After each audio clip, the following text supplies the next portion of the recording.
seem a bit abrupt, and that is entirely understandable because I'm about to move in a very, very passive fashion over to, I suppose, this scene. With all this crap in the background. Because I didn't do this with a lot of anticipation or anything like that, but... okay, that's that. This is that. And I'm gonna have to change a thing, suppose, in just a moment. That thing being the...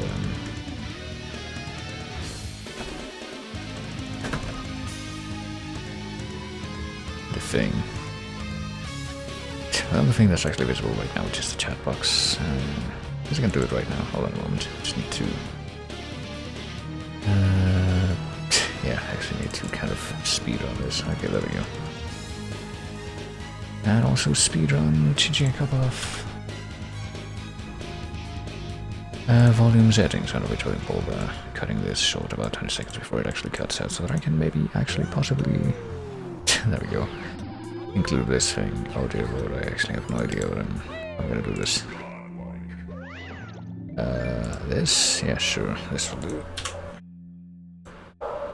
But yeah, it's been quite a hot minute since I did this, I think, but we can kinda do the daily quiz on the... boss in Metroid, Samus Return. Of course. Excuse me? Oh, fuck. Just cut out the...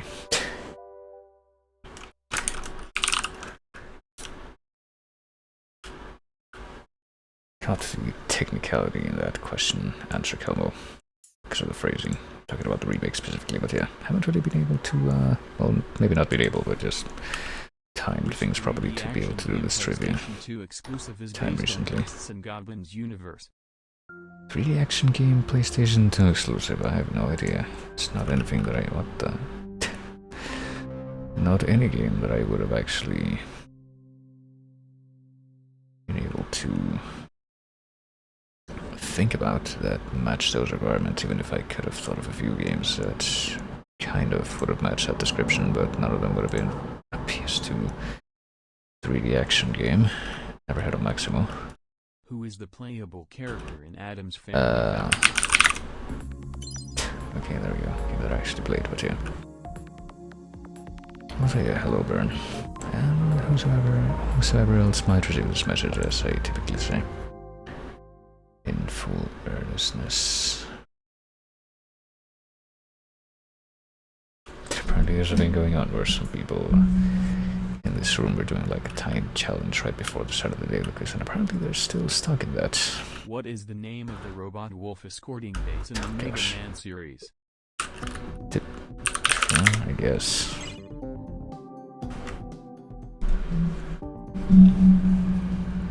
But yeah, some pretty nice circumstances today, at least in that one of the games that I actually had more or less ongoing for the stream when I had my unfortunate hard drive crash thingy happen. Has been restored more or less through. In which game of the Mario series can Toad be played as for the first time? I mean, technically speaking, yeah. But yeah, through figurative elbow grease, since I just played back up to the point in the game that I was at before, since it was pretty simple, since I pretty much just had already played that, and it wasn't really a very lengthy thing. It was only like one stream's worth, and I was pretty much already knew exactly what to do. And for the rare cases where I actually forgot something, you just fall back into a walkthrough. Console does this image come from? Alright.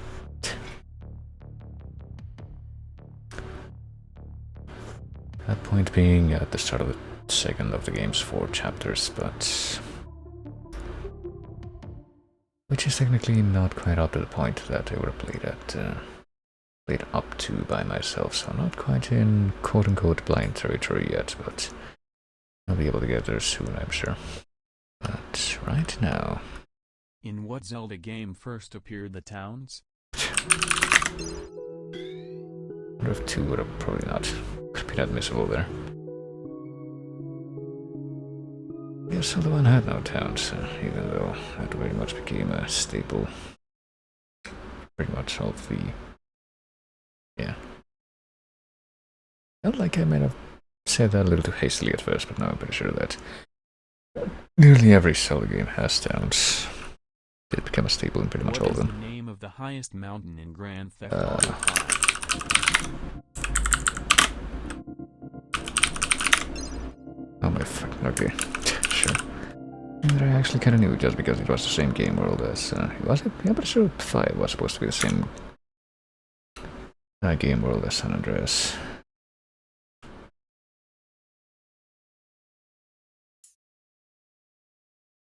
Even though I never played the former. What is the video game genre of The Nightmare Before Christmas? The Pumpkin King on Game Boy Advance. Of course. See, if it had been the other Nightmare Before Christmas game, the one that is technically slightly better known if I'm not mistaken, then I'm pretty sure that the first answer would have been correct. That one, of course, being Louis' Revenge.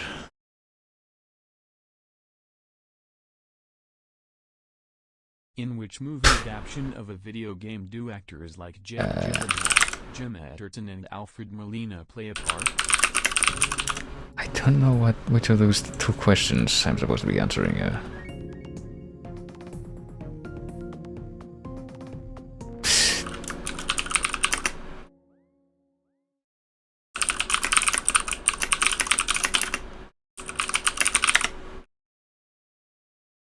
Oh shit, From which game does this image come from? Something? I don't know. 2 spam numbers. Okay, probably don't know then. Jump something. Probably jump something, yeah. I'm gonna cross over jump game. Not that I would have known the titles of very many of those. Alright, time to turn this around completely. I have complete confidence, and I'm not just saying that because of Red Studios' most sold game ever? Oh god, I don't know. Well, probably not, right? Probably help if I could spell it correctly. Huh? Donkey Kong Country. Okay, I guess that makes sense. I don't know if it would have made as much sense as GoldenEye though.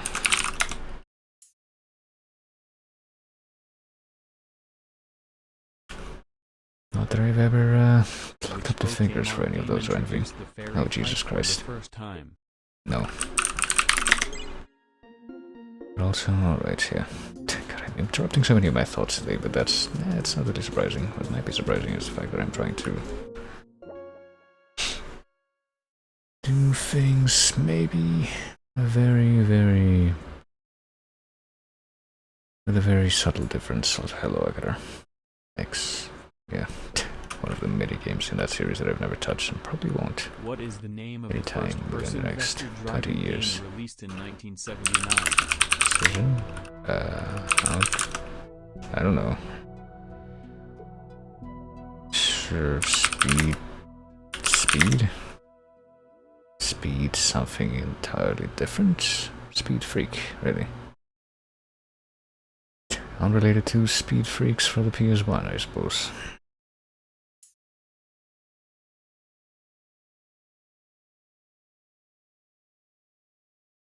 On which platform was released the first episode of the Road Rash series? I don't know.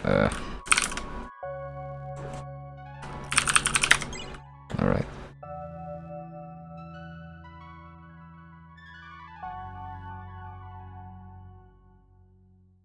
And unlike most of the days that have transpired, I want to say over the course of the past week, I actually have my window open right now, even though it's the winter, but I get the feeling that it's probably going to be for the better that I have the window open, even if it is the winter. From which series does this image come from? Alright. I was actually able to recognize that game because I had seen pictures of it, even though I would say I never actually played it, but I guess technically the correct way to phrase it in this case would be that I never played that version. I played the very quote-unquote interesting Game Boy Color version of that game, which back I want to say probably 10 plus years now when I emulated it would always crash at the end. The music censored because it contained Islamic singings. Which Wii game? I mean, technically Ocarina of Time was on the Wii, right? I don't know, so I can... That game... Wait, really?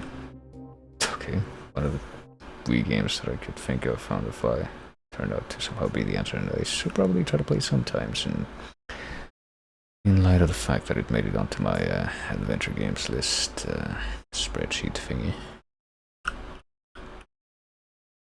Which legendary tree does the leaves that lets the player revive his team's members in the Dragon Quest series? I don't know. Just, yeah. I've never played any Dragon Quest game in which that was an actual mechanic, or at least one that I was able to use. I only ever played the first one for in a pretty reduced capacity. What is the name of the little girl gone missing in the game soundtrack? There you go.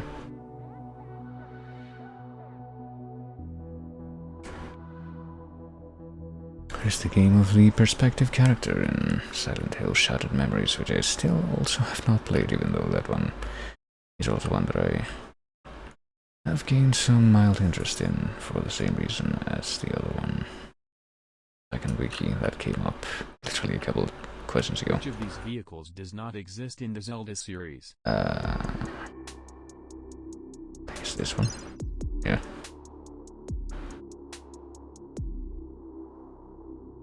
I'm pretty sure the bike one applies in several configurations for that, both as a stationary thing and as an actual vehicle with a fucking robot bike that you can get in Breath of the Wild.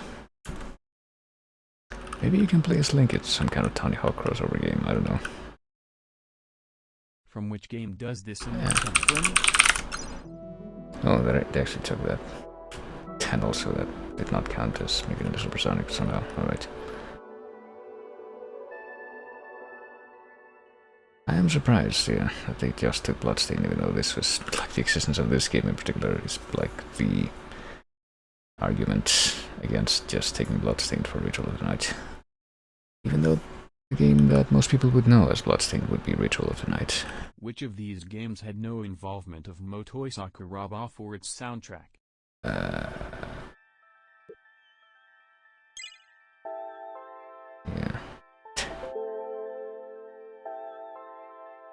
You were expecting me, question mark, to actually know which of these games.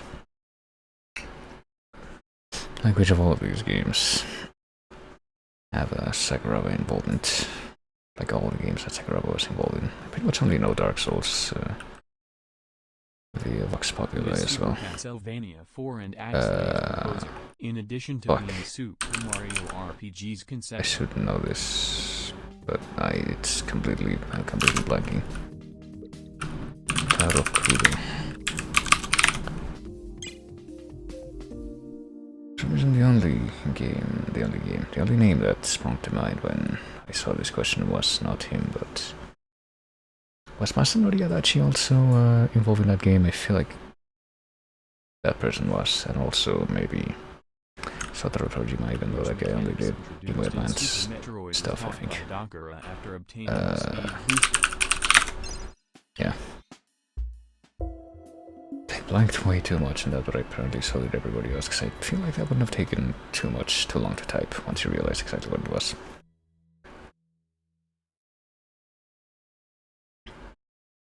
I have no idea what the end results here are going to be actually displaying at, but I also feel like I don't particularly have any prospects.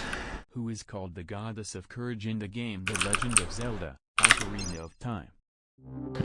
They did too much, I guess. I figured, okay, Faror is certainly one of the ones that exists, but that won't be the courage one, and I figured probably X, just the green one, and that's the Link associated one, I think.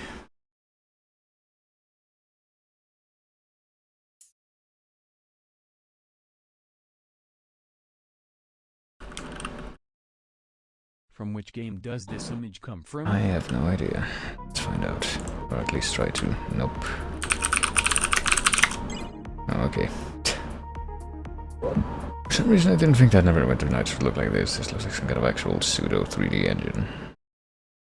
Expected something more along the lines of, not that I've ever actually looked into it in any capacity, but maybe something more along the lines of Baldur's Gate original, where it's more like Diablo style, isometric.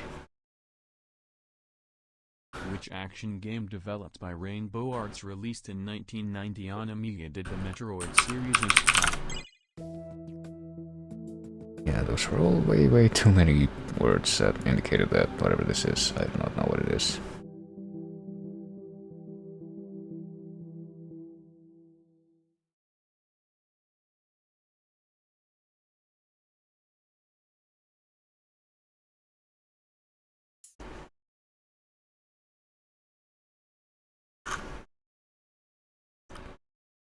With which item is it possible to warp in the Unreal Tournament series? I don't know. I've never played that. Transmography? No. Transporter? Translocator. Or translocateur.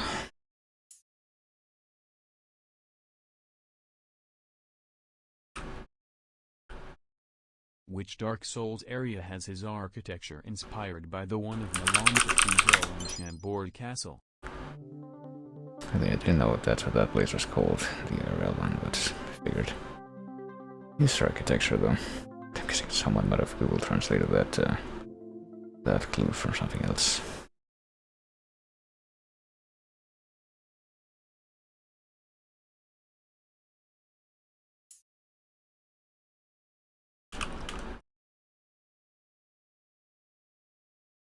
In which Zelda game appears Ward the final boss of Super Mario Bros. 2? Really?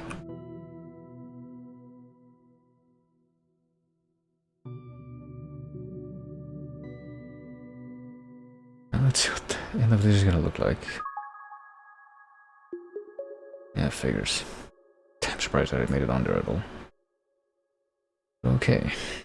I suppose that they just decided to, like, unstick and unglitch, quote unquote, if you consider what was happening there before. Okay, no, we are bailing out of here right now. And going back to the... whatever it was. Well, it was like a song with less than 20 seconds to go, but now it can be something different instead, like, yeah, sure, why not? I mean, just this place in an oddly confusing way. Which I'm pretty sure I've said before, you can get it to stop displaying, but only if you pause after skipping to the next one. Even if you skip to the next one while it's paused, like for example if I skip to the next one after this one, it's gonna show the title even though it's not playing, it's paused, but whatever. I do get the feeling that there might have been a... yeah, that probably was a different version of the plugin that actually may or may not have resolved that. I don't remember. That was the reason why I would have looked for it, but I do distinctly remember that in whatever version of the plugin that I had before, that didn't happen, but whatever. I mean, I suppose that emote in the top right should be a particular indication of my concerns regarding that. At least it would be for me to just disregard that. But yeah, speaking of stuff, might as well do a little bit longer, a little bit more, I would say delay, but no. Just stuff that I haven't been able to do in a little while. A little while in the case of this, since I'm pretty sure I was doing this last week, no problem, but anyway, let me go ahead and maybe just keep this. Yeah, I'm pretty sure I'll probably end up staying on this scene anyway. Not probably using the 4x3 one today. But that shouldn't be a problem when it comes to bringing this up. Yeah, sure, why not? Let's go ahead and get some VGM today as well.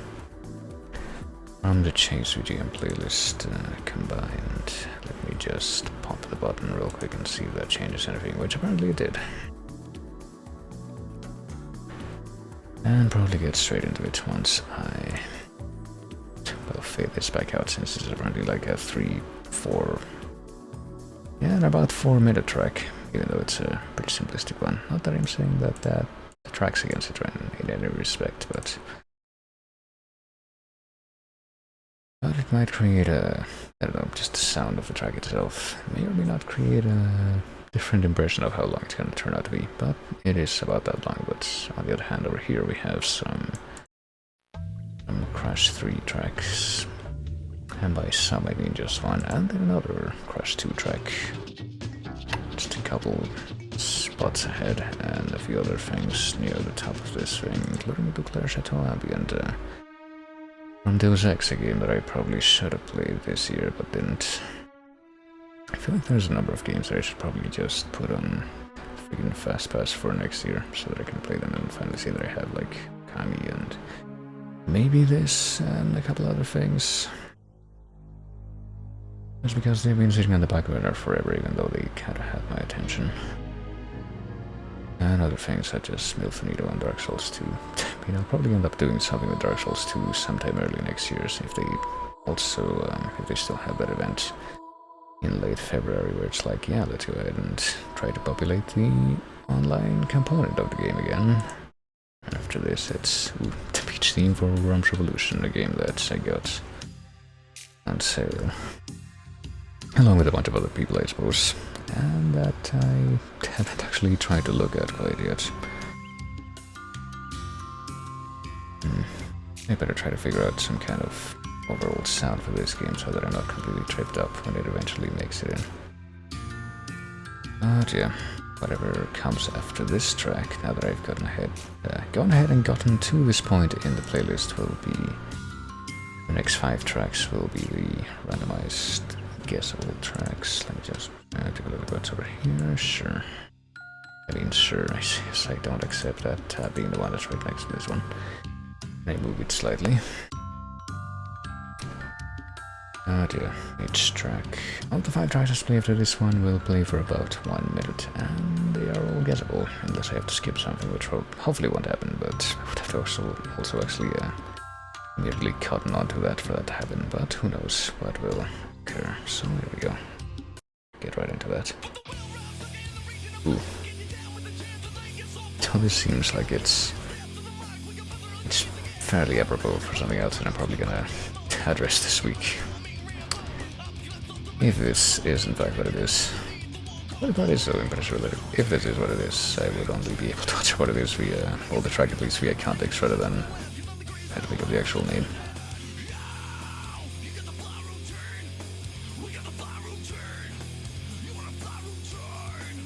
I probably say the name. But I am having a very, very easy time trying to make out most of the lyrics.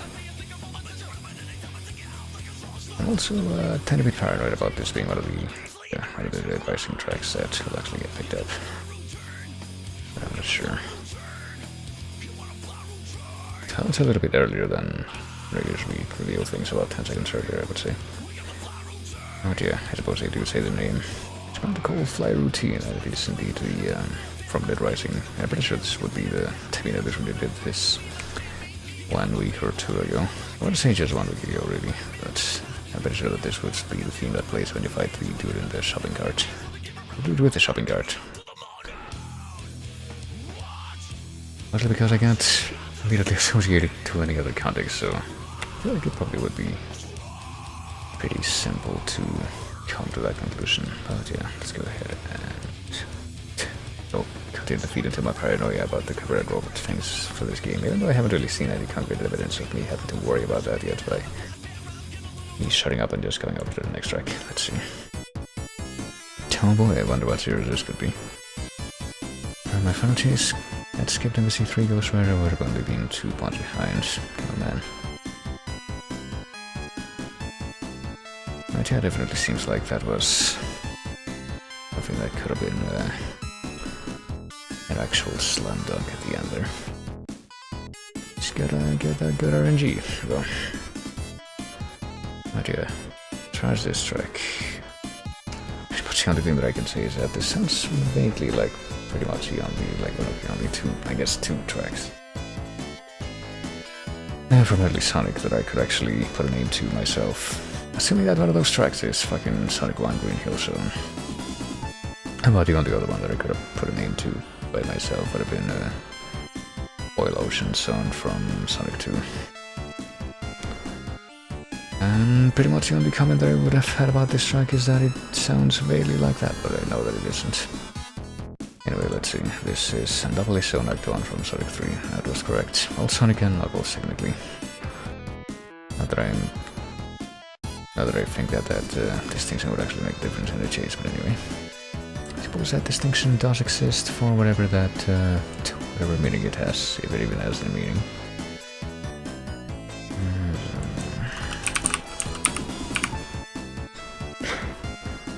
But yeah.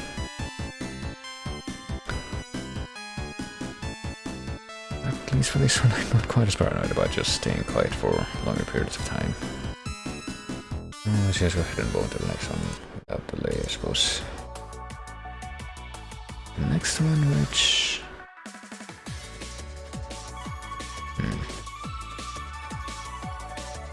Ah, jeez. Yeah, it took me, it's, I guess, about 12 seconds by my count, according to the stopwatch that I have here, to try and figure out a concrete thing that this might actually be from. I feel like there's probably a non-negligible chunk of, I guess, probably, pardon the term, weeby. Not that you should be expected to have to pardon the term, but weeby sounding stuff that has like these kind of synths combined with very prominent breaks in the background. And I figured this might be Mega Man 8 or something, but Mega Man Star Force 3 The Radio World. Because the first thing that came to mind when I actually figured out what anything concrete that this might actually be would be Mega Man 8. But I guess I wouldn't know. Didn't I make a joke about this? The exact. I think I might have made a joke about this whenever it played last time. But again, I'll go ahead and take a look to confirm this. But hey, no, apparently that's not it. I was also wrong about that. It's apparently not Mega Man at all. It was Mythopia, and it was apparently Battle the Skyscraper. And I'm pretty sure I made a joke about this. It's exactly the same as it is. Oh no. As it is right now. Same thoughts that I'm having.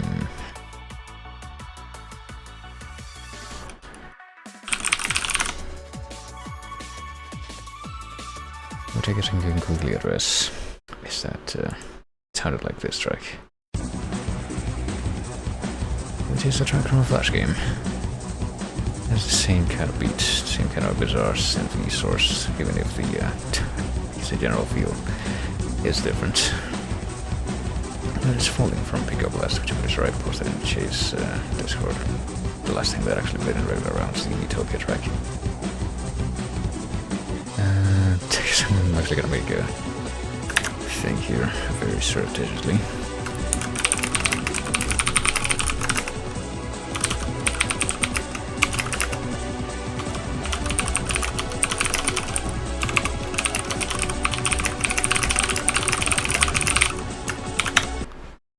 There we go. And apparently that little modification caused the embed playback to stop. That's probably just fine. But yeah, anyway, that's apparently Mythopia Battle Skyscraper. Not anything to do with Mega Man, surprisingly enough. With that having been established, let's move on to the fourth of these tracks. Which I am not even sure what it could be, except that I want to say with some considerable confidence that this is not Mega Man, because it doesn't have that quite doesn't quite have that Mega Man soundtrack homogeneity. At least not for the most part. That one sound effect did seem like maybe it could be, and it was just hiding it really well until then. But I want to believe that it wasn't.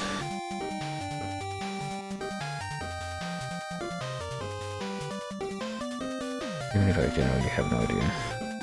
I don't know, I'm hearing some of those weird synth snares, and they're breaking my confidence, and they're making me it's gonna make me very cross with this track if it does turn out to be precisely that, and completely consolidate my inability to actually establish what this is.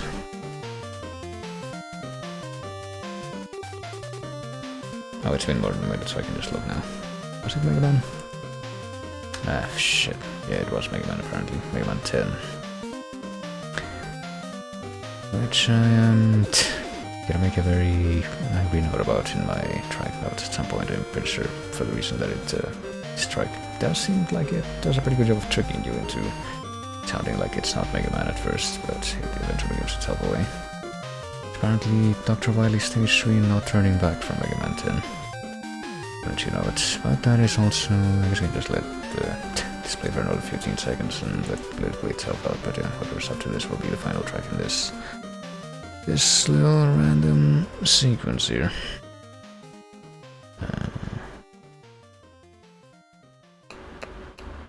Hold on a second. There's also something.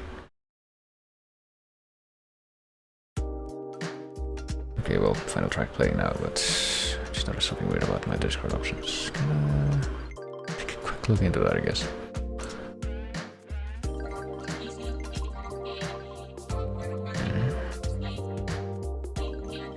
Yeah, I'm not sure what this track is either, honestly.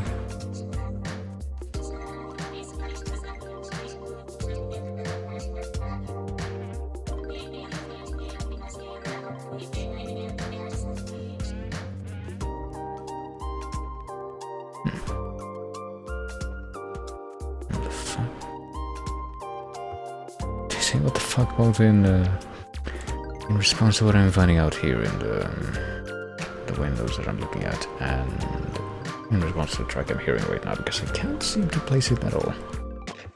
Not that that's particularly surprising. I can just take a look.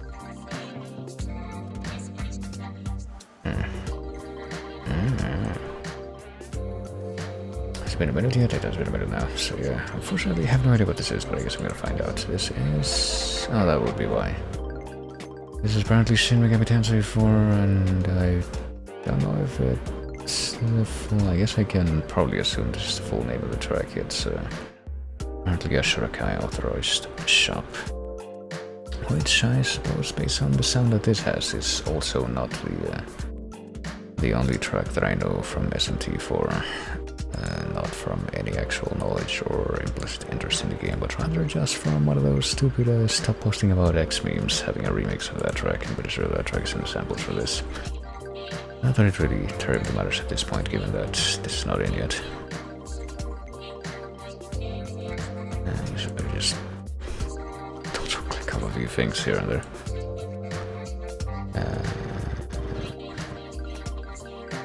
Yeah. I'm a little confused by the thing that I'm seeing on the side here. I guess I will let this keep playing for a little while. Try and become a little extra accustomed to this.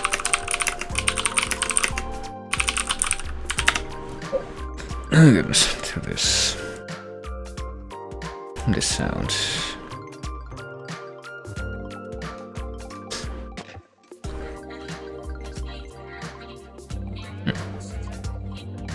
Maybe I'm being paranoid, I don't know. I feel like I should be seeing something different if this was the case. But I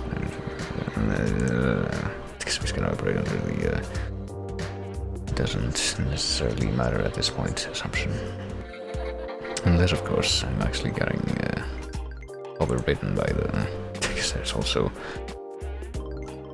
potentially an option which would be unfortunate. Ooh. Yeah. Well, then I guess we'll just figure out. We're gonna find this out anyway, but we will very quickly figure out exactly what the next track is gonna be from the... Ooh, it's actually my favorite track from Halo 1 soundtrack, I'm pretty sure. Little extra track on the Halo 1 thing. Well, it's Walking Woods. Actually, no, it's not. Never mind. I got confused. It's one of my favorites, but it's not my favorite. That would be Undercover of Night from Halo 1. But next track on just this random chase playlist, completely randomized. Would have been quite nice if this had come up earlier, but oh well.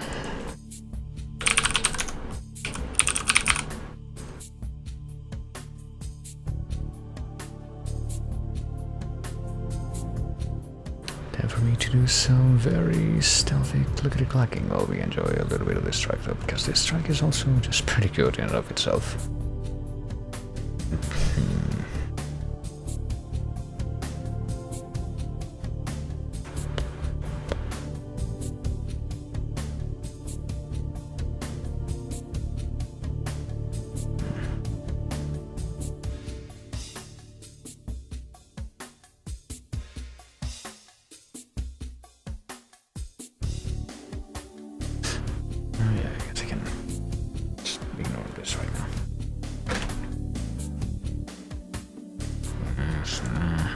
focus.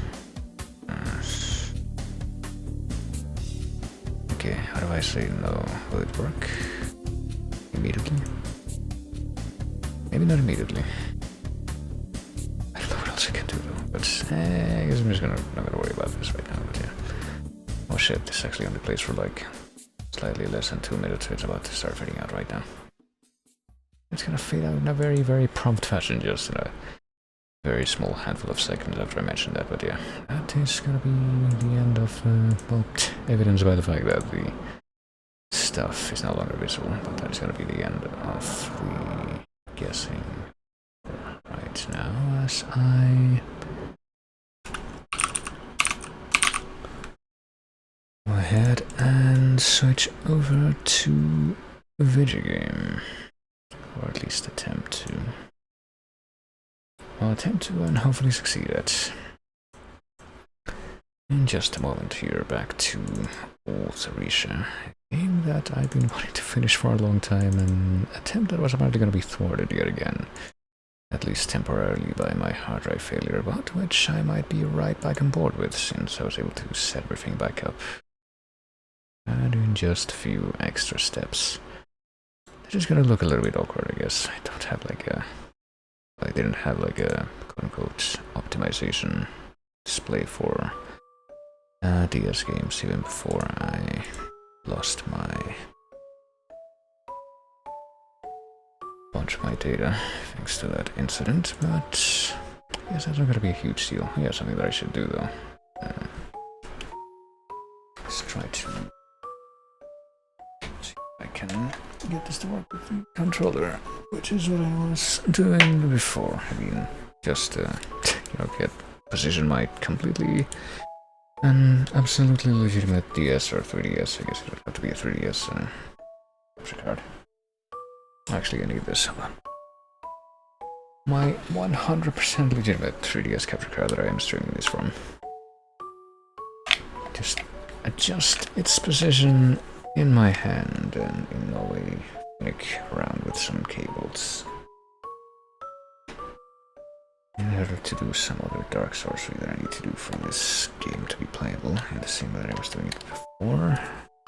And not even before, just okay, I might have to restart things to get this to work though. Just hold on, stand by for a moment. I'm going to very, very quickly restart my 3DS. And hopefully this is gonna work now. I am telling the auditory and visual feedback is completely blocked out until the game loads. Totally, that's how it works. It's a very particular system, but now it should be with any luck. Oh shit.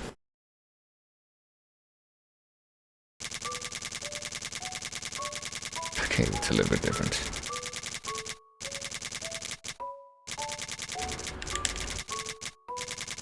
Okay, maybe not quite.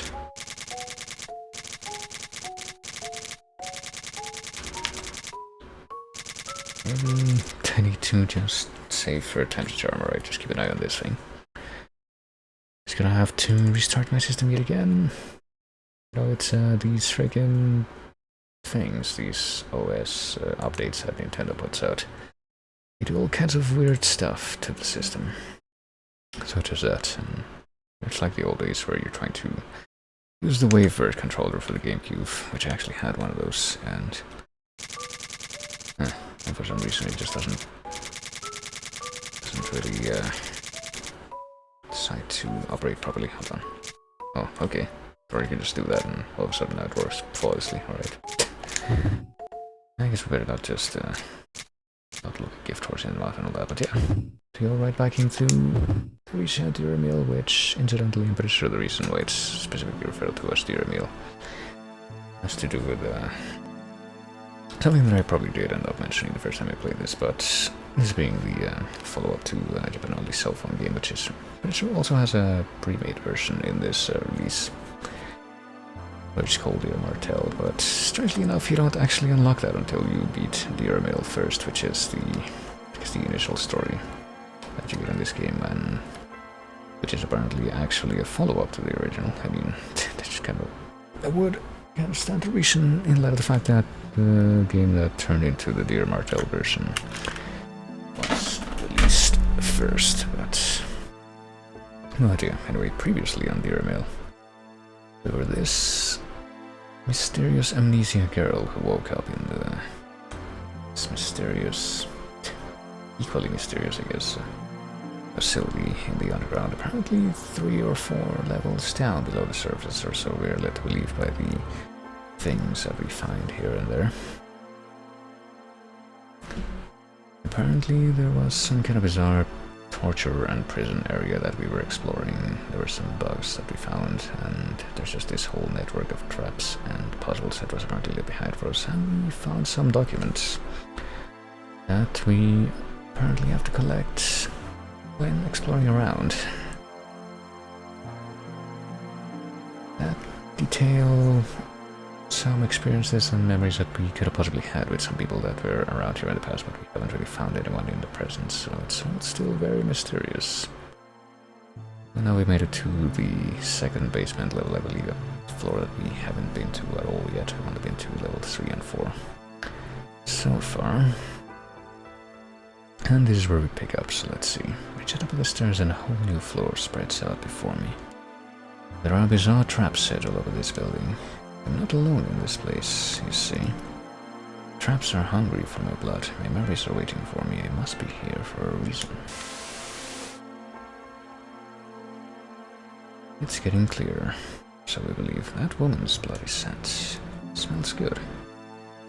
Smell calms me down. And yeah, we have this weird little trinket that we can squeeze, and it's wrapped in barbed wire, so I guess we kinda bleed ourselves a little bit to apparently focus and get some hints on what we're supposed to be doing.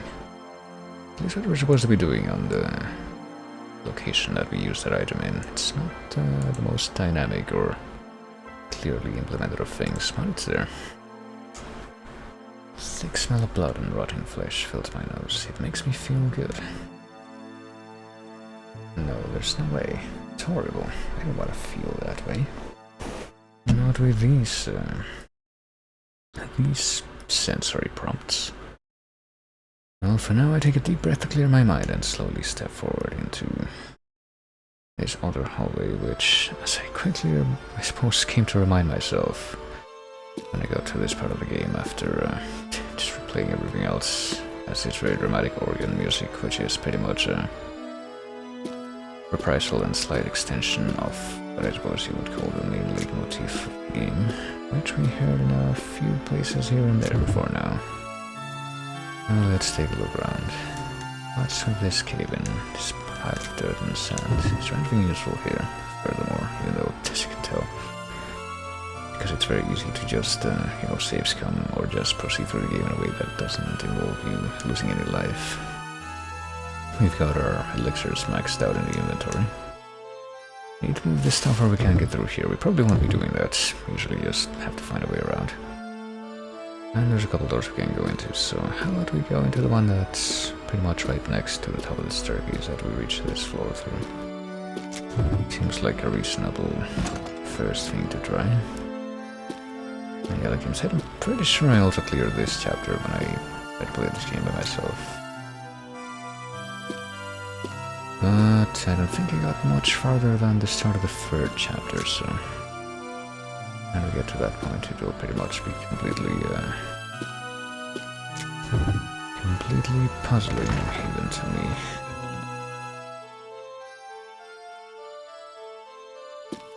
Not that it's all entirely clear even now, but I'm pretty sure that we don't want to keep moving in that direction. I vaguely remember this. I don't even know if it'll let me keep moving in that direction, but there's some spooky stuff going on here. A leaky fountain and also some electrical cord sitting in the water. Portion of the cord is sticking out of the water. I don't think we should be touching any portion of that cord then. Water pours out of it and trickles down the hallway. Maybe we need to stop the water from the fountain. Or something. Let me just remind myself of what items we have in the inventory. We have some pliers, a knife, hose, an empty gas tank, and just some more UI stuff. Let's just leave. Not terribly confident that we're gonna be able to do anything about that yet, but I'm sure we should step ahead into the water or we're gonna get hurt. Or even just die immediately. Okay, maybe just an immediate game over wouldn't be necessarily something you would expect, but hey, you never know. As I walk into this room though, I'm struck by the strong chemical odor and also some purple stuff that ended up leaking on the side here. It goes to the back room. It's covered in poisonous looking chemicals. You can tell that it's poison because it's purple. It's very RPG color coded, you see.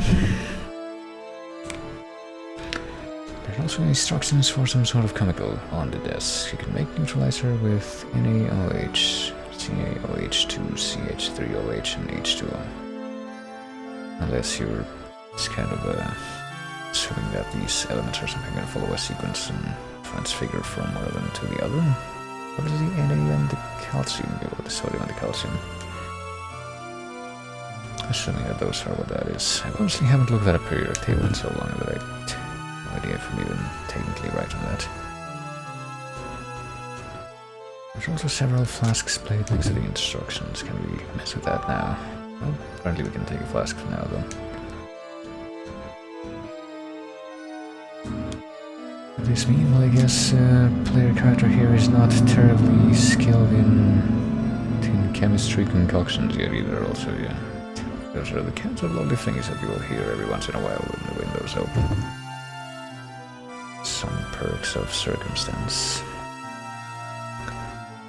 There's something glowing on the shelf, which is probably an elixir. That's usually what that kind of description means.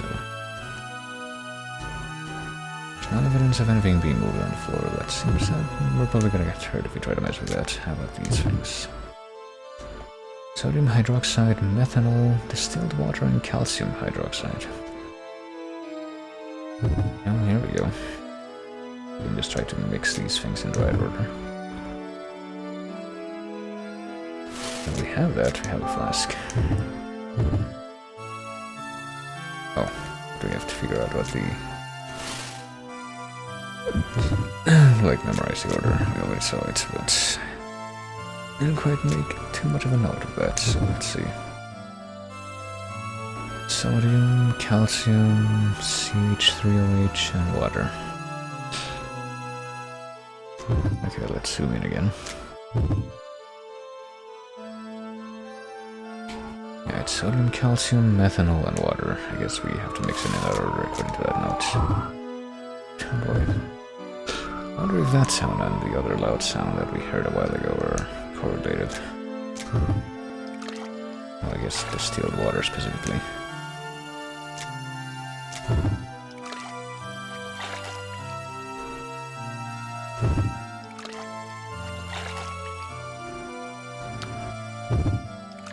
I don't even really like taking a kind of specific portion from each of these bottles to portioning it out into the flask. But apparently we know exactly how, how the proportions between these different ingredients have to be relative to one another.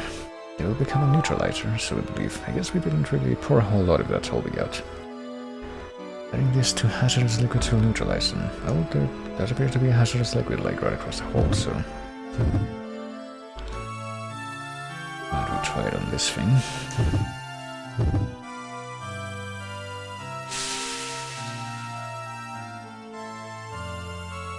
Chemicals are neutralizers turn into a clear liquid, which pretty much means that it's exactly the same as water, surely. Better make some more just in case. I'm pretty sure that I was going to try to do that myself anyway, but I'm kind of wondering if that just meant that just had to make it automatically. Nope, we have to repeat this puzzle. I mean, quote-unquote puzzle. Manually. You get to hear these sloshing sound effects just a little bit longer.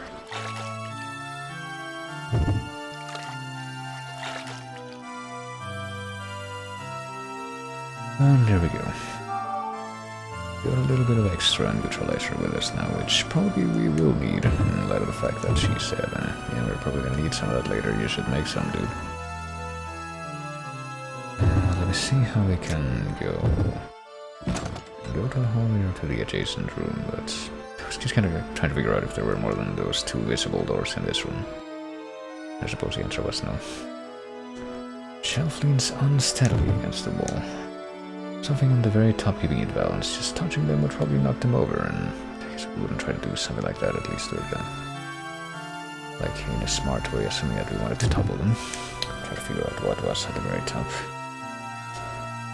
There's something glowing. I don't think it'll just move to the floor. I mean, if you see it on the shelf, then yeah, it probably was on the shelf and not on the floor. That would kind of stand to reason. There's a tank with water, probably drinking water. Not that we can really make use of that. The only container that we have right now is being used up by neutralizer, and even if it wasn't, it had already been used for that before, and even if it wasn't, then probably would have been, I don't know, dusty or just dirty with something else, so you probably wouldn't want to drink out of that without at least being able to wash it first. On the side is full of holes. Yeah, I'm guessing that we're gonna want to figure out what's on top of these shelves. It might be...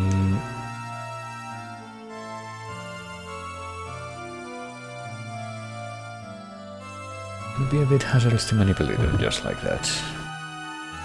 But that's all we have. Safes coming in this game. Let's actually make use of that, shall we? Let's just mess with this. I don't know, pull them. Probably shouldn't have pulled them, actually. That means that crap is gonna fall right on top of your own head. I might have broken a bone somewhere. That's actually, yeah, that's actually a lot of fucking...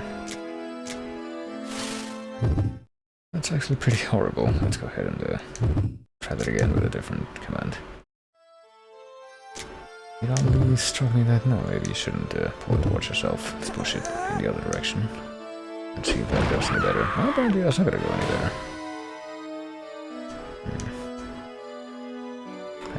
Well, I mean, evidently you can't repeat that same blunder after they've fallen, so I'm pretty convinced that there has to be a way to do this without you breaking every bone in your body. Do you do it with a 2x4? No, that won't work. Are you sure? Maybe try a specific command that isn't forward or backward. How about, I don't know, to the left? Okay, that's the same result. Honestly, at this point, I might as well just set my fate. If I try all possible hand commands, and they'll... Oh no, fuck. Didn't mean to do that. They'll have the same outcome.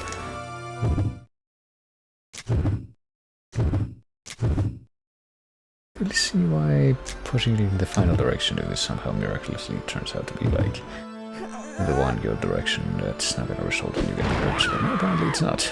All gonna result in you getting hurt. Well, let's take a look, shall we? What we have after that little incident. There's a thing glowing. What about the broken shelves? Books, the boots are in there somewhere, what? I don't know where we would have learned about some boots, but... Of course, that's what we take away from that. Let's see if we can get some heals, and then... Yeah, it wasn't super effective, was it?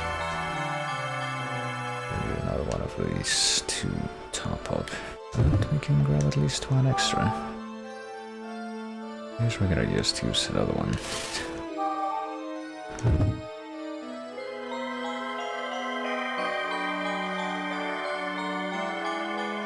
Doesn't really, you know, work great with the audio layering when there are more lively song playing like this one compared to the very ambient stuff that was in chapter 1.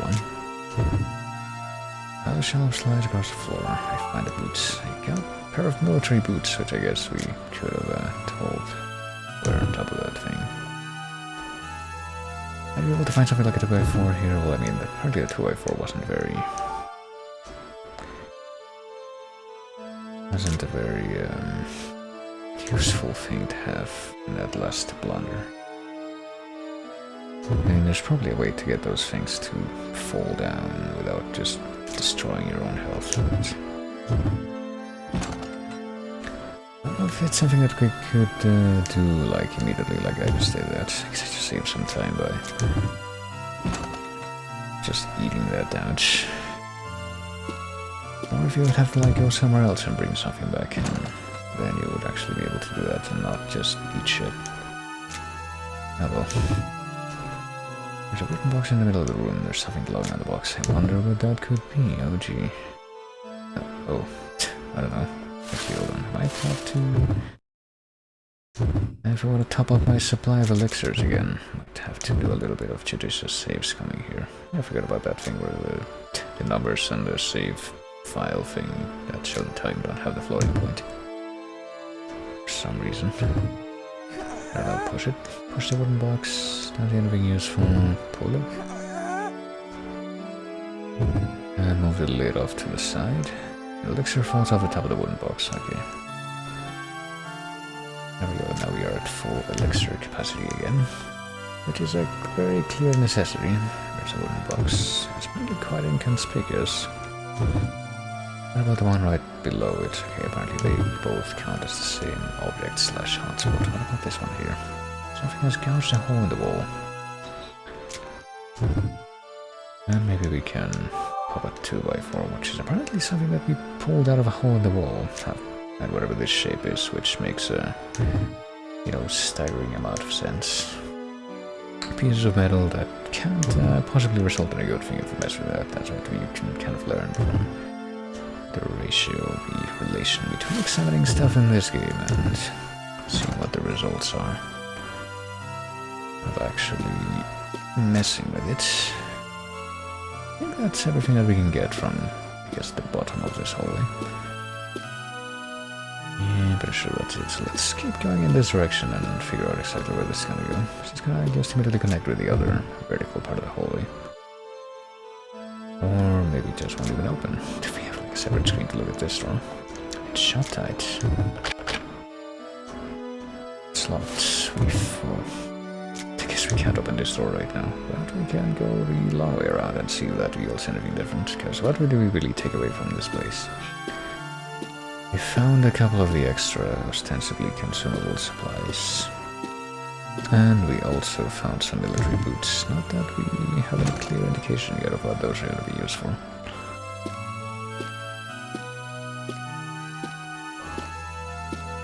We can go this way, and I'm pretty sure this is the only other passageway that we can at least examine. It might also not be openable yet. It's shut tight. Don't have any keys yet, or either, do we? Or anything that we would have been able to find here. There's a sturdy pair of military boots. Oh, and some trinkets like some pliers, a knife, and a bottle of neutralizer. So I don't know. Maybe we can use the military boots to step over the pool of electrified water. Not that that would necessarily make sense, I don't think, but you know, when you only have one option left to try, might as well go for that, or try to go for that.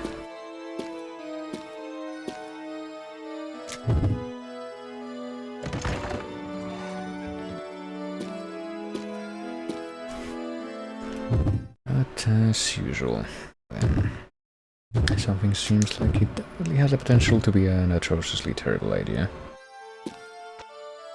Ooh. Do we automatically go? Yeah. It did exactly what I was trying to avoid in the previous timeline. Having pain runs through my entire body, but at least it doesn't really hurt you all that much. Let's go back in time a little bit so we can access that screen without taking a little bit of scratch damage before we are able to. Okay, so what happens if I just try to put on the boots? Maybe I can do that by... Huh. Yeah, well, I guess it spelled out what I was supposed to do. Apparently the boots should be able to let me get through the water. I am now equipped with the boots. I now have at least 2 armor class, I would imagine, so I can walk through the water now. Can I actually? No, apparently not. Oh no, never mind. Boots hammer and protect me from the electricity. As long as I have these boots on, I can walk through the water.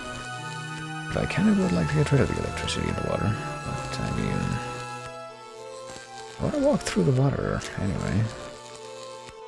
I don't know if portion of the cord is sticking out of the water. Are we looking at that portion right now? I mean, I could just try to mess with that with the pliers, wire cutters. I'm pretty sure that even if they are pliers, they certainly doubled as wire cutters before in the first chapter. What if I just try to, you know, take these things to the wire?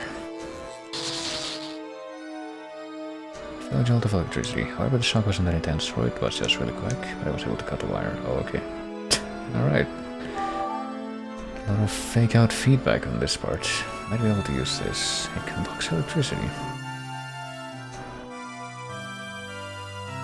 Make sure it's safe before I take off the boots. The cold water engulfs my feet. It seems to be okay. I don't know why you would take off the boots if, you know, it could end up with you getting wet feet anyway. Seems like something you wouldn't necessarily want for yourself. Look at the fountain from a different angle. Not that it seems to be very effective for anything, really. I believe I see an elevator here around that. I wouldn't be surprised if we can't use that all yet. The door is pretty rusty. And there's also some funky stuff going on here with the control panel for the elevator. Maybe we can actually just mess with that. No, shut the fuck up, Windows. I am not doing it. Open the cover of the switch exposing all the wires. Part of the cord has been cut off. We can reconnect the cord and might be able to fix the switch. It should be just as miraculously effective at not electrocuting me as everything. There's also apparently a counter next to the wire implying that we can get more, but... Can we just do this? It should fix the switch. Yeah, apparently we can just do this.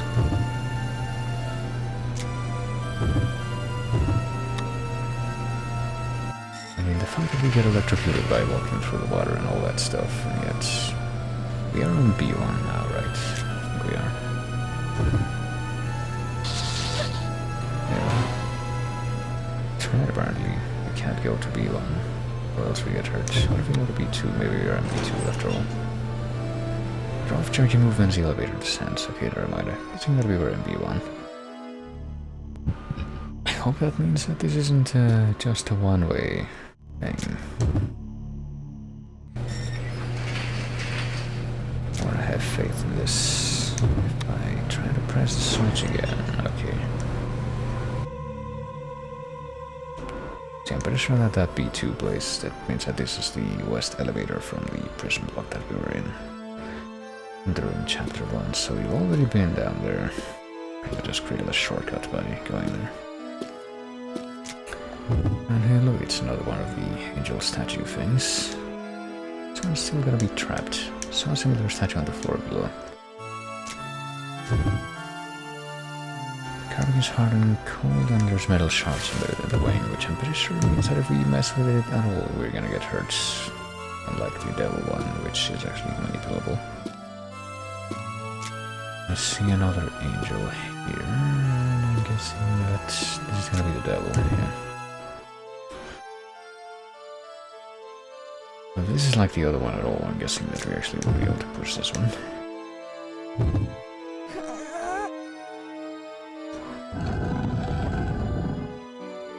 And the statue moves back, and wouldn't you know it, that was actually a good idea. There's a key underneath that thing, a shiny gold key. Which causes the music to stop for a bit. This key. I don't think I remember seeing that shiny padlock before then. Even though that door looked like it was one of the doors in the prison block.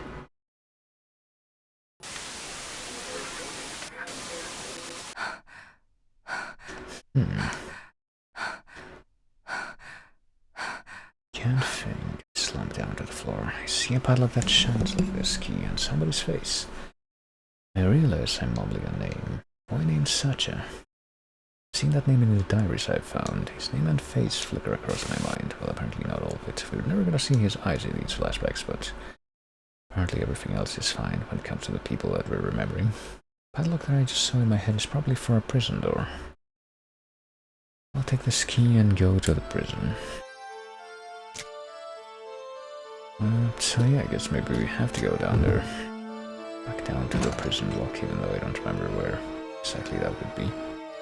We have a new place to examine over here.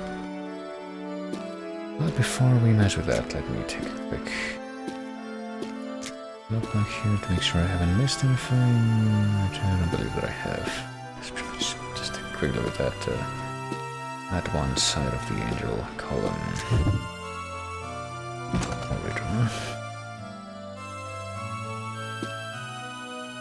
See, I want to say the aesthetic of this hallway in particular also reminds me a bit of, again, the first Wolfenstein. Well, I would say the first Wolfenstein game, but that's technically not accurate what I mean.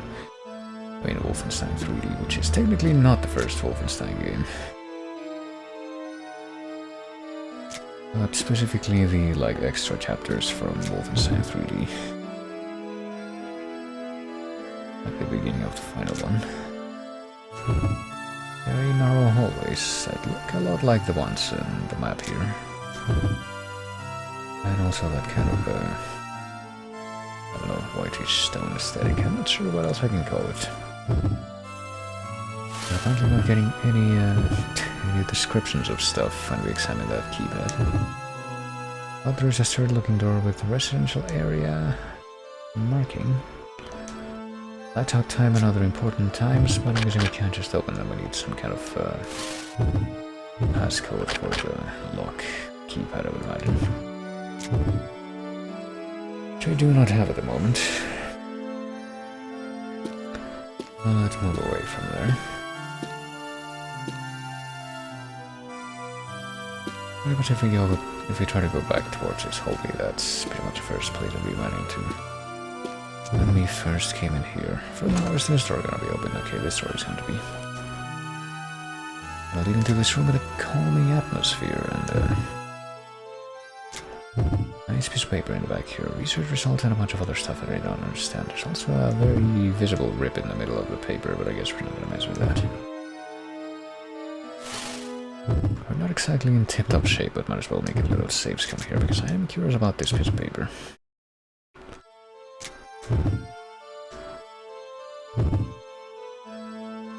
We peel the piece of paper off the wall. Apparently we don't care about the paper at all. And then, you know, there's an actual opening right behind it in the middle. There's a key embedded in the wall. But there isn't much of a key sticking out, so I can't grab it. Can we use the pliers? I mean, that would probably be a fairly decent use of them. Right, apparently it is just as simple as that. It's a key from the security office.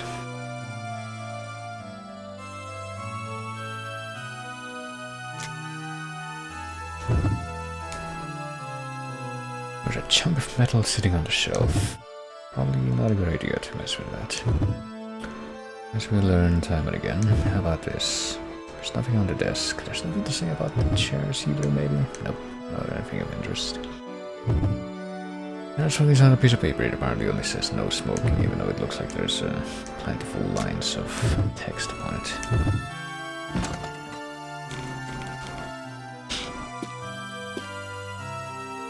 Well, what happens if we try to go all the way and actually go out to the hallway again?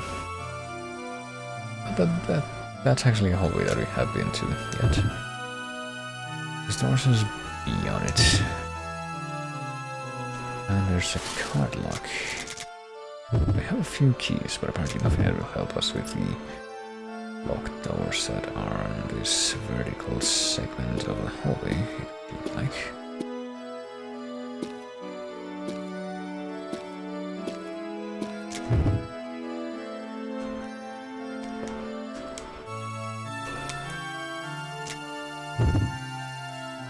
Current sound completely blocks the path.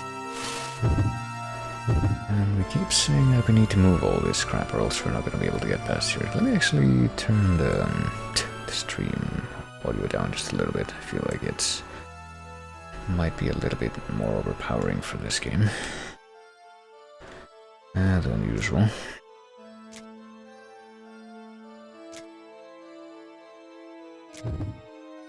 happens if we try to open this door, the one that apparently leads to a dead end in the map? 2 crosses will open the path.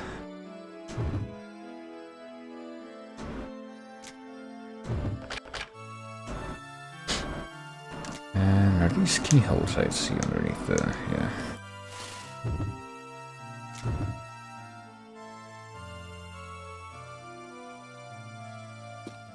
So we might have to find some extra items to feed into that.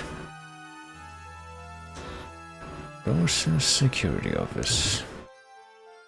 And there's a keyhole, well, as it happens, we actually have a security office key, so I guess we actually can get in here, at least.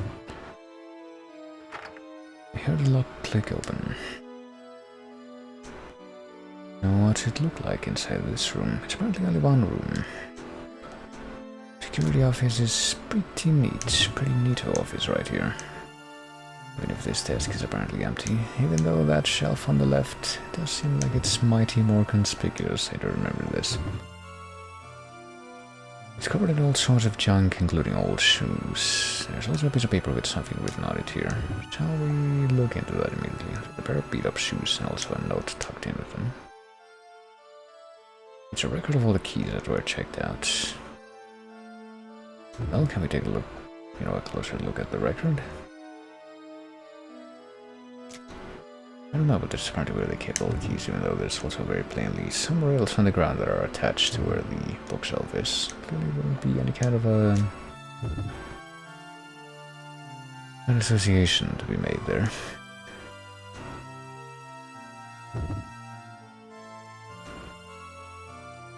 Shall we, I don't know, pull the shelf? It won't budge. We'll try pulling it or pushing it away. Won't budge. Let's try, I don't know. Takes all my strength to pull the shelf toward the rail, but apparently even though that doesn't quite match up our perspective, that was the way to move it. And show another piece of paper behind that one. About residential area password. The panel is broken and won't allow us to change the password, so it's stuck as the wake-up time. Make sure the scientists know. Wake-up time, which is probably 6 AM or 5 AM, based on some of these stuff that we found before. We'd go back and check. But actually, hold on a moment. I feel like there's also something suspicious we found on the floor here, from what I vaguely recall. There are blood stains here and there, so I guess that just means we shouldn't mess with the floor.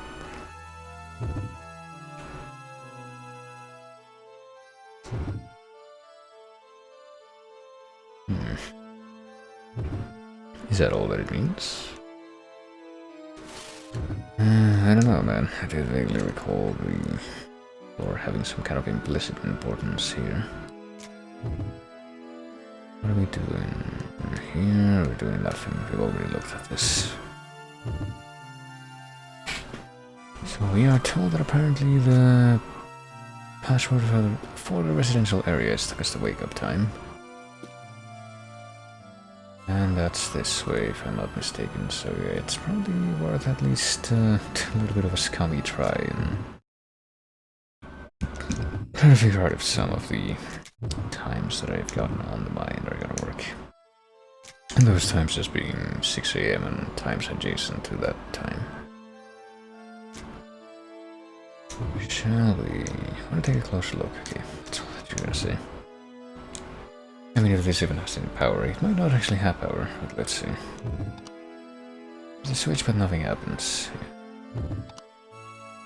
So even if you wanted to mess with this, we technically can't because this is unpowered right now.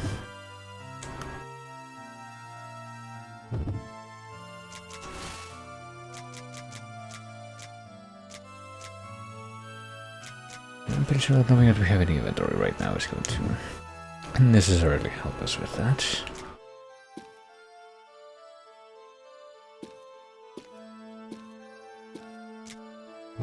Well, I guess for now we've got little choice but to go back.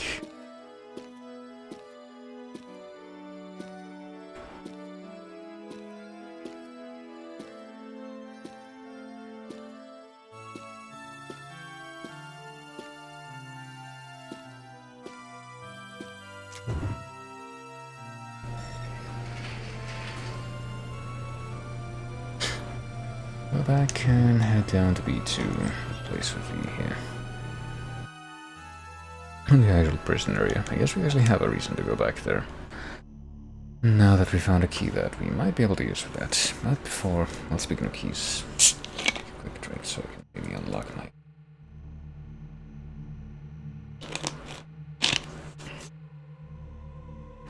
Oh goodness. I own ability to cling to consciousness. I don't feel like I'm gonna pass out or anything, but better to be safe than sorry, I would say, considering what happened yesterday. And what almost happened today if I wasn't pretty much preconditioning myself against it, which is me just kind of losing consciousness in the middle of the afternoon, and not even in the middle of the afternoon, like in the early afternoon, I'm just retaining that complete and utter loss of consciousness for the remainder of the day. Okay, so I have absolutely no idea where that door would be. It has the shiny padlock attached.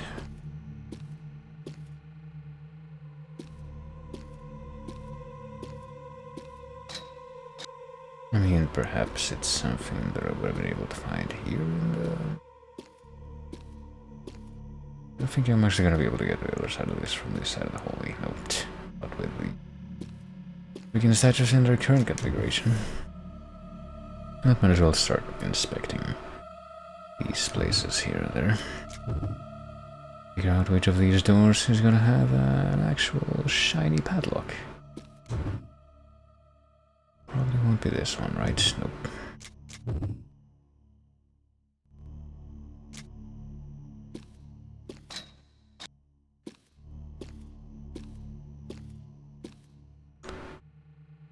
Well, these prison cells would want to be that, you know, that hallway that's closer to the middle. The hallway in the middle is apparently the one that has the front quote-unquote part of the cells facing away from them. Ones in the middle block are facing up and the ones in the lower block are facing down. Oh, we actually can go in here.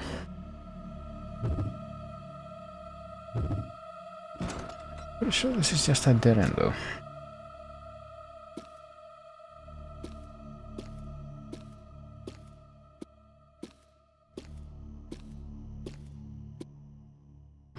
What about this one? Any particular reason why this door is apparently not interactable out of all of the ones that are on here? Now let's check this one, the fourth door, which is apparently another one that leads into a hallway that we've already been to though. Any particular reason why we should keep looking here? So that's also not selectable.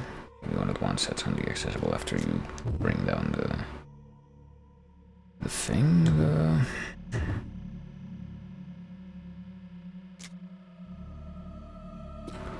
you know, that grating, the grating all the way on the top. Apparently doesn't have anything golden either yet. How about this one? I feel like that might actually be the only one that I haven't checked yet. Nope, this one leads within.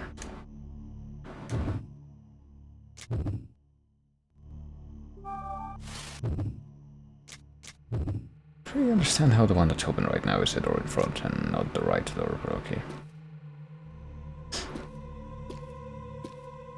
Okay, alright. I mean, there's no doors here, there's only the paintings and the holes recreated with a hammer.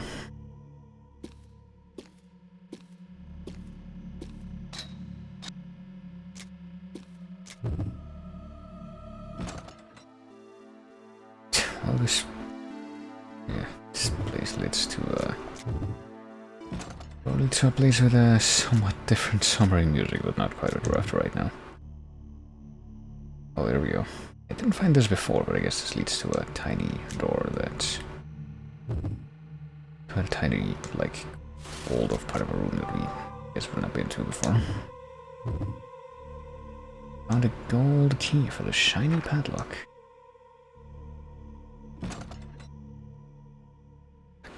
And within this door, silence is almost painful. The stench of human blood is overpowering and the humidity is awful. Feels like I've been here before. I mean, we've been all over these cells during the first chapter, so that might instill a Gives a rather distant sense of familiarity, I would say. This place is different than the other cells, though.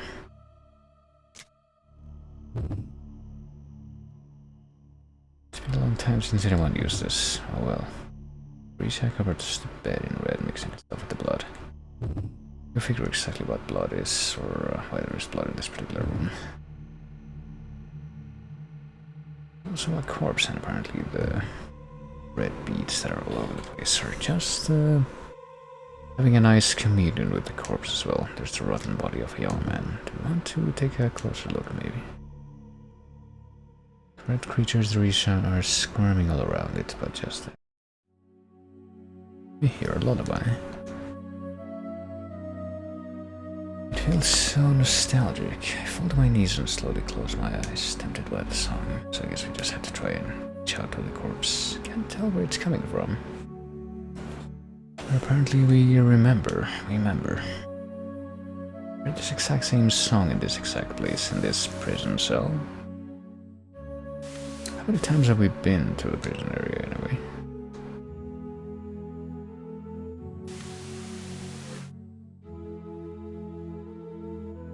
Yeah, I'm pretty sure we've gotten visions of this dude before during chapter 1, but apparently this person is dead all along. What a surprise. Remember him from my memories, Sacha. This pitiful corpse is apparently named Sacha. He even gives off an unbearable stench because he was shot in the head at point-blank range. It's like his flesh has rotted away almost completely. Could fall off at any second. Including the back of the neck, but apparently we're not going to be treated to that particular visual instead of these traces of memories that we've been able to stir up. But we weren't supposed to be together.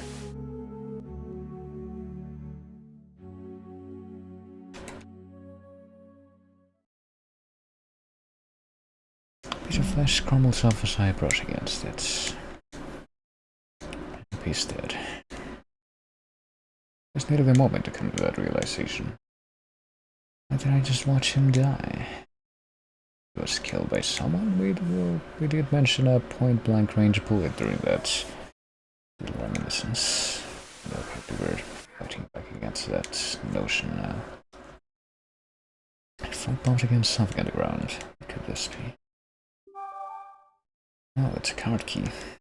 Falling off of Sacha's hand, which probably raises the question of why he was holding it in the first place, but I guess he was locked up in here with a golden padlock.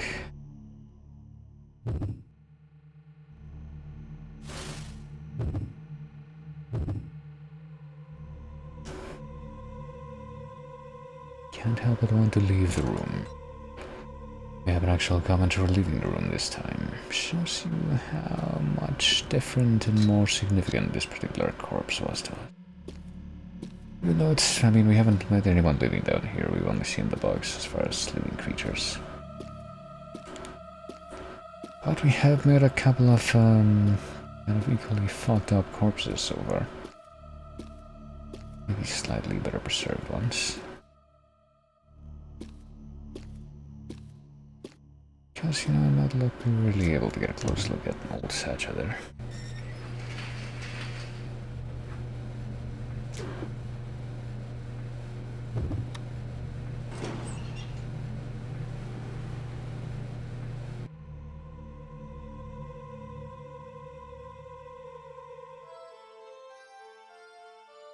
What have we learned? We still haven't really learned anything about the code for the resident area, but I guess that part doesn't matter since we don't have the power for that panel yet. But we did find just now a key card, which I think we could use somewhere around here. If we go out to the hallway, I do recall that one of these doors out here probably was... I want to say it was one of the doors out here in this hallway. Was something that looked like it could be opened with a key card. Maybe I'm completely wrong and I was thinking of something in the hallway that I just left, or maybe I was thinking of this place here.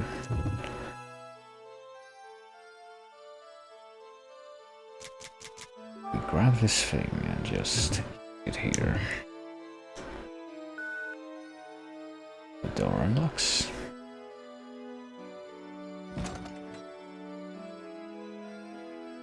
And now here we are in probably that's adjacent to a place that we've been before, but we're gonna be able to open this door here. It would lead back to a place that we have been to already though. I would say the door is interesting. This knob should open the door. It's locked from the inside. Okay, so it is like a...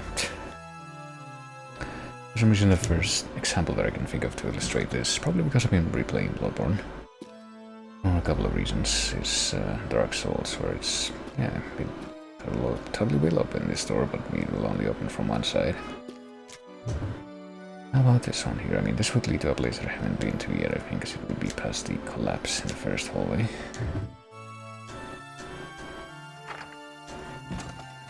Well, we can go through anyway, it seems. Oh no, never mind, the collapse is over there, so this does lead back to a place that we have been to. So hey, it's that sound. I don't even know if that's the same double car honk that I usually hear. That seemed like it wasn't quite obnoxious enough to be that one.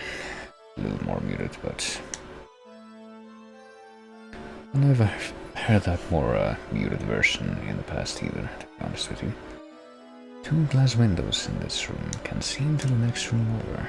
What we have here? A line of devices. Devices, but not switches. You would think that if you look at all these little lights, you would focus on the switches rather than anything else. Reach for the device sitting in front of the glass, though. What will this do?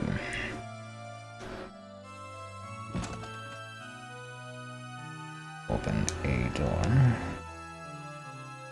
In the room that's across from this glass, but probably not much else. I guess it was like a one-use thing, unless we are able to mess with that a little bit more. Yeah, I'm pretty sure we didn't get this close up to try to look through the window. Door on the right opens. How about this one on the left? How different does that look? Or is the same? There's something hanging on the wall. I don't know if we're gonna... I vaguely remember this part from previous attempt, but as you might imagine, not terribly clearly. Oh, another honk for the road. Maybe this will provide some clarification. The effects of poison gas on mental capacity and motor function. Victim KU72. When the experiment began, he panicked and later died. Victim AT58. Passed the first test but died in the second test. Maybe we're about to be put through those tests, even though there isn't anyone else here to conduct or observe them. Well, let's go ahead and... I guess saves come right here. The main thing that I want to find out, though, while I'm in this room, is if I mess with these switches again, will anything happen in either one of these sides? Nope, apparently the only function that we really had for these switches was to activate one of the doors opening. Actually, hold on, weren't there literally 2? Yeah, hold on. God, I'm already kind of disorienting myself. Which way did I come into this hallway? I'm pretty sure it was through that door that I got my back to right now. And I want to see that we've seen the other side of this door, so this will probably be a bluff. Wait a minute. No, never mind. This... No. I got it backwards again. This is the door that I first came into this hallway to. Came into this hallway through. I also put those words backwards and then I unlocked that one as a shortcut, but I haven't seen if there's anything else in this side. There is another door. What will I be able to open this one? Will this happen? It's shut tight, so I'm guessing that's a no, just based on that observation. The door is locked. Nope. Did you make that new pixel art? Hey, okay. Yep.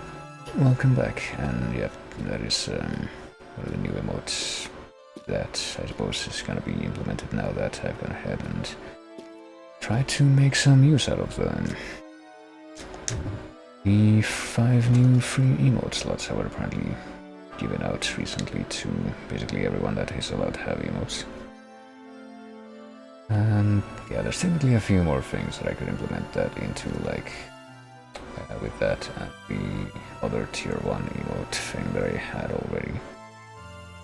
I have room for 3 more of the standard tier 1s, but I also have room for like, I want to say 3 or 4 bit emotes that I just had available for a while and haven't really done anything with. And probably a few other things that I'm just very neglectful of consistently, such as these sub badges, and I'm pretty sure you can also make custom bit badges, but I guess I'm pretty sure that I see less people make those than they do custom sub badges, but anyway. But yeah, I hope you've been well. Oops, in the corner of the room is completely rotten.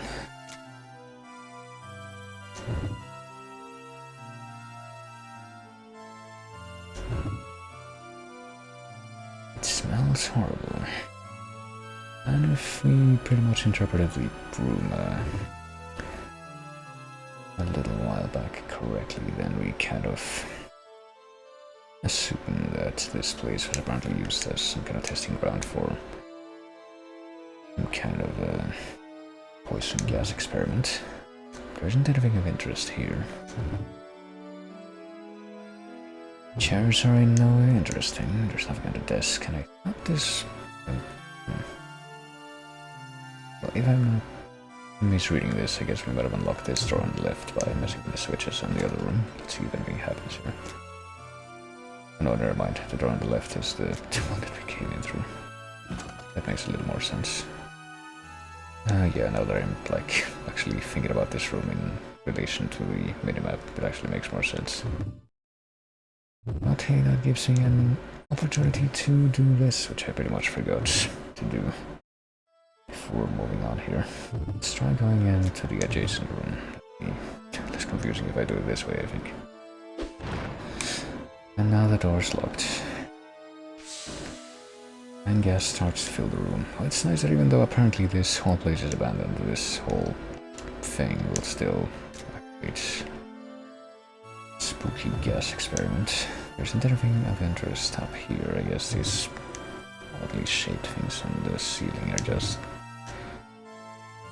the mediums for the glass to come in. Every time I breathe in, the gas eats away at my body. Oh, I guess we just have to summon in the door here. 8 plus 1 equals 2, 9 plus 8 equals 3.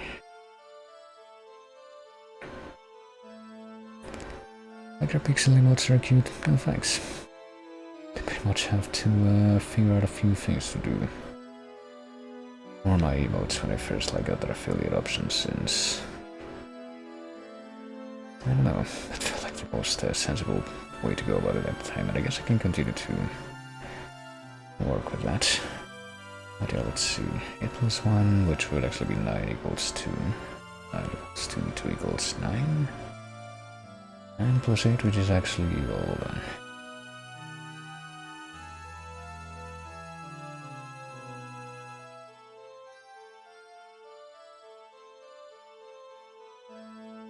Okay, so something that I'm just kind of noticing about all of these numbers is that they can be turned 180 degrees and either still be red as numbers. Well, at least the ones that are under results, so maybe that's got something to do with it. 6 minus 3 would be 3, so, but if you flip the... Well, maybe not the 3 actually, that would be like the exception. But if you flip the 6, it would be 9 minus 3, which would be 6. 8 plus 8 would always be 16, Okay, I think I see the gimmick. 9 plus 8 would be... actually, no, maybe not. 9 plus 8 would be 17, and...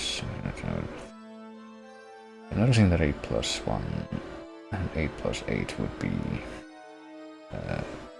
like squares. 8 plus 1 would be 9, which is the square of 3, and then 8 would be 16, which is the square of 4. Maybe that just means that I should do 4. I'm not entirely sure that I can spam this a little bit.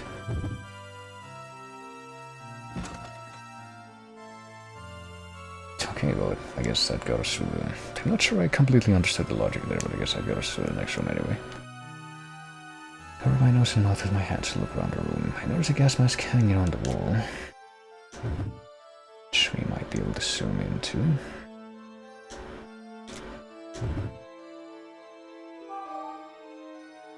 I can protect myself from gas in other rooms. I don't know if it's gonna be very effective if we put it on now that we've, like, in this room that's already filled with gas, though, but might as well give it a go. I survived somehow. It's hazy, we need to get out of here. We are now equipped with the gas mask as well.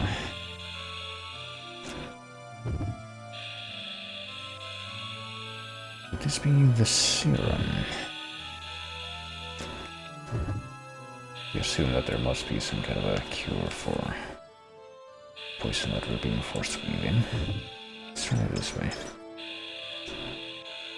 Makes a small noise and begins to turn, but the case won't open yet. I guess we need to keep turning it in. I guess we're gonna keep trying the same direction. We can. Gotta be a little bit more precise, I guess. It makes a small noise and turns, but it won't open yet. Let's keep trying. Let's turn all the way the glass cage opens, yeah. Probably a good idea to turn it counterclockwise.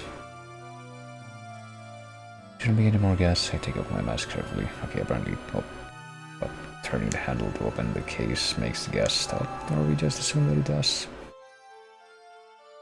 Looks like the type that you have to inject. Apparently this thing that we just picked up out of this glass cage. We're making an awful lot of assumptions here and there, but ooh. The gas I breathed in is hurting my body, but apparently it's not going to cause me any more pain or any more damage quite yet. And we can't just pop this in our mouth, right? Apparently we have to inject it. There's a needle on the end of it. Okay, no, never mind. Apparently there is just a needle equipped on this thing, even though I don't really see where in... You know, if it looks like that image on the left, I don't really see where in that a needle could be included, unless it's just like a... I mean, if it were like a syringe, it would also need a plunger. Well, apparently, it just works. And now the poison gas is neutralized. I guess the other people that got put through this test just weren't decisive enough, or didn't like to make assumptions even when they had no choice. Standing on the wall. I can take a look at the medicine case again, maybe. No, apparently we can't. Deem it a waste of our time to continue to do that at this point. What if we look at the inside of this door then? It'll take me farther in. Doesn't that just take you back to the adjacent room though? Yeah. Gas has disappeared, or so we believe. Probably need to go to the room in the back. Okay, I guess we also refuse to go back there again. What if we try to go back into the middle room now?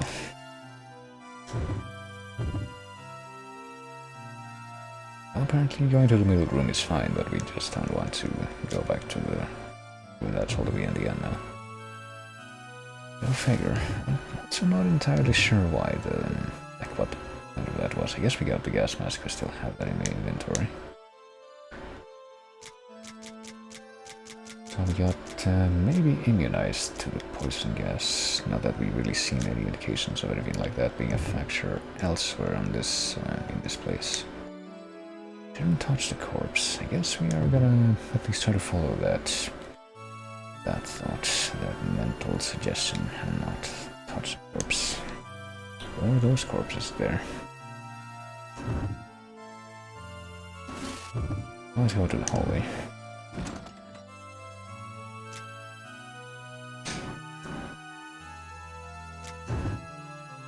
Yeah, I'm not too sure what that accomplishes other than giving us the gas mask, or what we can do with the gas mask now that we have that, because you know, thinking about all these places, there's not really a place, I don't think, poison gas or anything like that was an obstacle. Go back to like a place in the lower floors. Because I'm pretty sure we can't do that, we can backtrack, I think, pretty much everywhere. What if we use the handy-dandy hint pendant?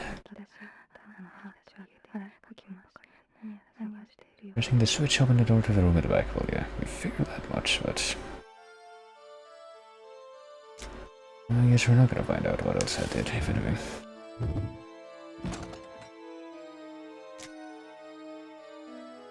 wouldn't be entirely against nudging myself every once in a while, but kinda try to run through the entire situation myself at this time.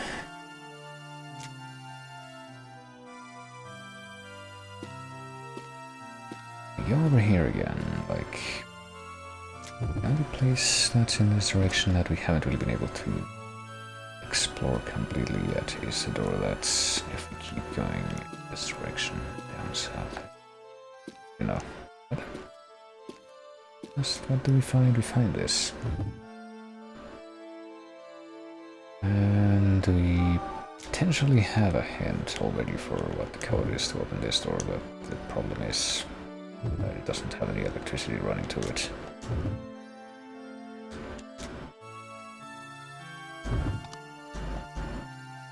Nothing happens, so maybe we can use this. Actually, hold on.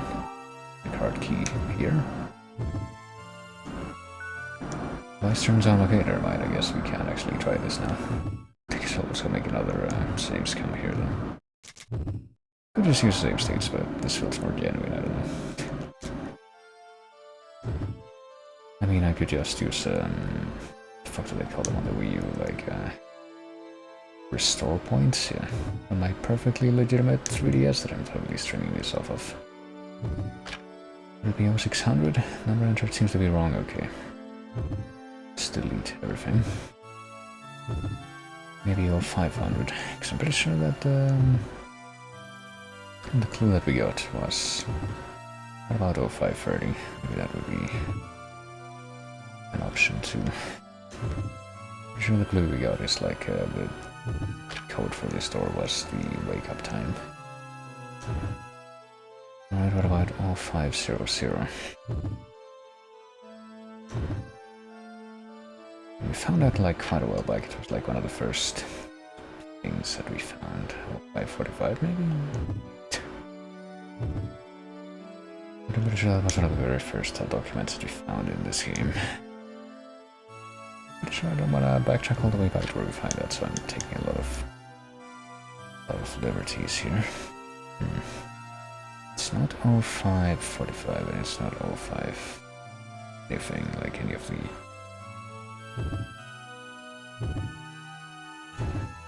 like 16 or 15 minute intervals, which is what I would have expected. What about 0630?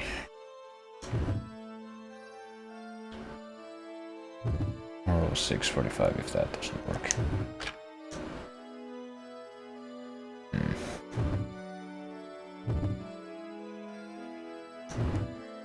This doesn't work. I guess I'm gonna try to do the hint again.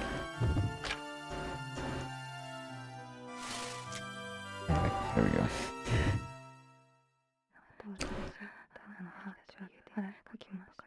The door is supposed to open when I punch it code. Well, yeah, I managed to figure that much, thank you. But... Alright, hold on. Actually, no, don't leave the door. Let's take a quick look at the writing on the door again. Residential area, lights out time, and other important times. Well, can you please take a look at those? I'm sure we want to look at those right now, but I don't know why we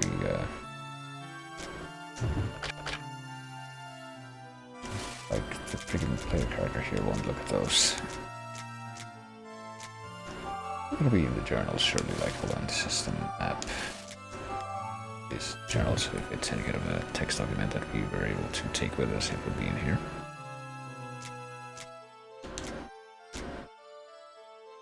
A30, XX40, but I don't think it would be any of those, that's the thing. So, like, diaries.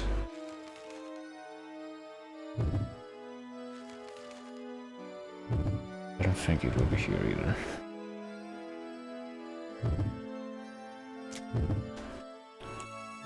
Alright, yeah, it might be time for a tiny little nudge.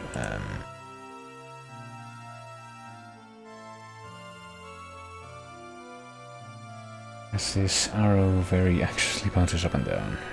Just a moment.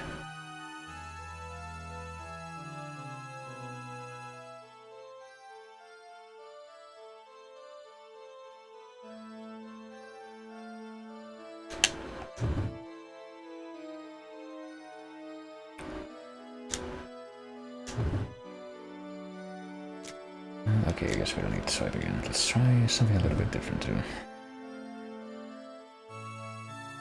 I don't think we have found wake-up time here and during this chapter. I guess we would have to remember what we saw way back at the literally the second room that we saw in the game. Was it 0512? This number that I totally just pulled out of my brain just now. Right, apparently it was. It's a number that I totally just recalled by sheer coincidence without any kind of external assistance. A piece of paper that was stuck in the door comes fluttering down when I open the door. Another layer page. I guess that's another thing that I kind of took note of.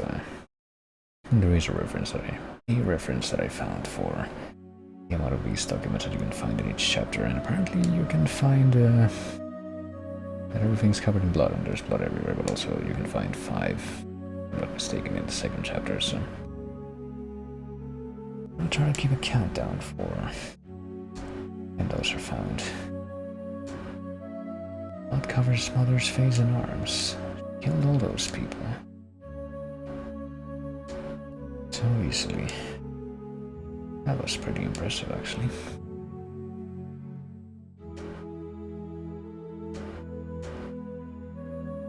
But I wonder why.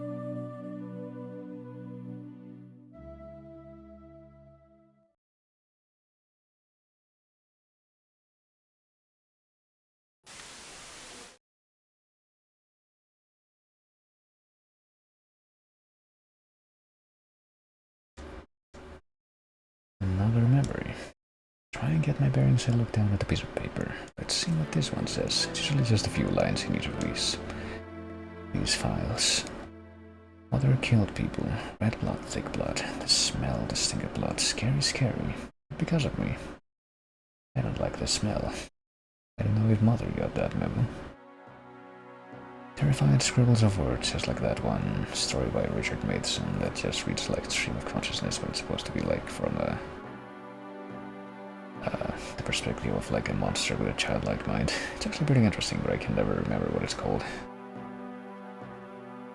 I just turned my head slightly on the book that I read it in. It's probably somewhere in my field of view, but I don't even know exactly where. Oh well. It's from my old diary. I can tell that I must have been pretty scared when I wrote it. Little blood and mother. In my memories, the face of the woman who killed all those people is the same bloody face that I see so often in my mind. But for the eyes, we haven't really seen any of the characters' eyes in these flashbacks yet. Except for like the one dude who was being tortured near the start, who apparently had his eyes gouged out. Doesn't really count, you know. And her hair and lips are dyed red with blood. The woman in my head is also a killer. She is. Apparently dear mom, don't you know it? Still have a lot of questions regarding all this. The stench of blood clings to my broken and battered body. My mind too has taken a beating. The smell of blood no longer makes me feel fear, quote. The smell of blood calms me down. We already had these conflicting thoughts before though, but apparently we're quite used to this whole bloody business. We mess all up with bloody hands and head for the door. So I suppose just enough of that reminiscence. We have to keep going here. You know, I was saying like the previous hallway reminded me of the aesthetics of and really this. I want to say this reminds me of something else, like some kind of other old like first-person shooter. Maybe not one that was gonna be entirely serious. Maybe something like friggin' IME or Chill Manor, because I actually have seen what those games look like in the actual gameplay segments. And I want to say they definitely look more than a little bit like this. Okay, so this pile of rubble must be special in that we can't actually zoom into it. That makes it stand out more. There's like a whole other hallway network behind this door, so let's not mess with that quite yet. Let's go this way instead and see what's this way.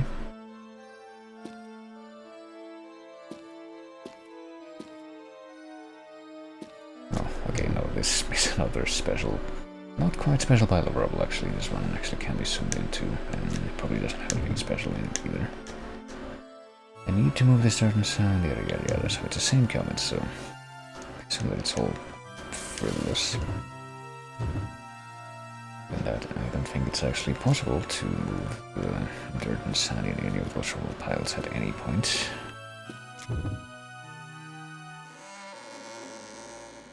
It's one of those things that's somehow going to be possible, but only near the end of the game, which would be bizarre.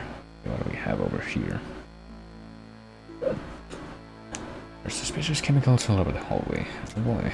Well, we know what to do with suspicious chemicals. A liquid chemical with a really strong smell. Let's not actually mess with that quite yet, even though I'm pretty sure that we would have at least an idea of something that we could do about that. See if we can go this way for now. This door not gonna be open. It's shut tight. Okay, I guess that doesn't really leave us with very many options, does it? Well, let's just turn around again. Let's go up to this hallway again. And while we're in this view, let's go ahead and save scum again.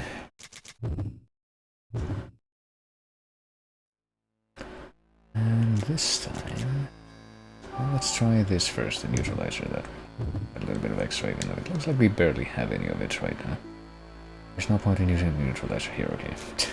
Even though apparently, I guess we must assume that the gas comes from the chemicals that are on the balls. It's like fumes or what have you. But maybe with the gas mask equipped, we can survive this place anyway.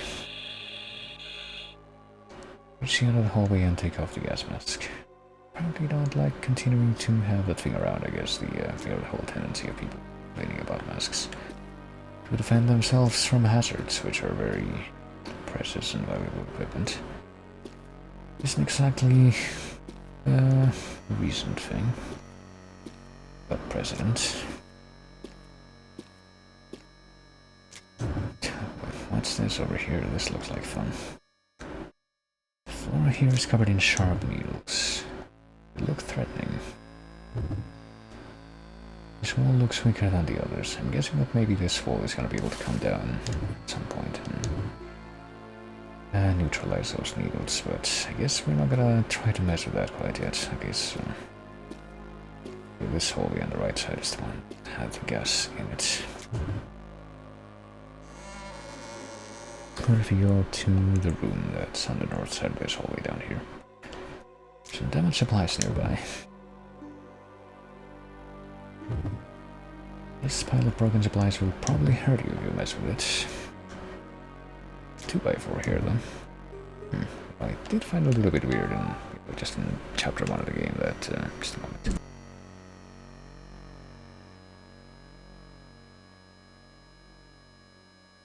Alrighty.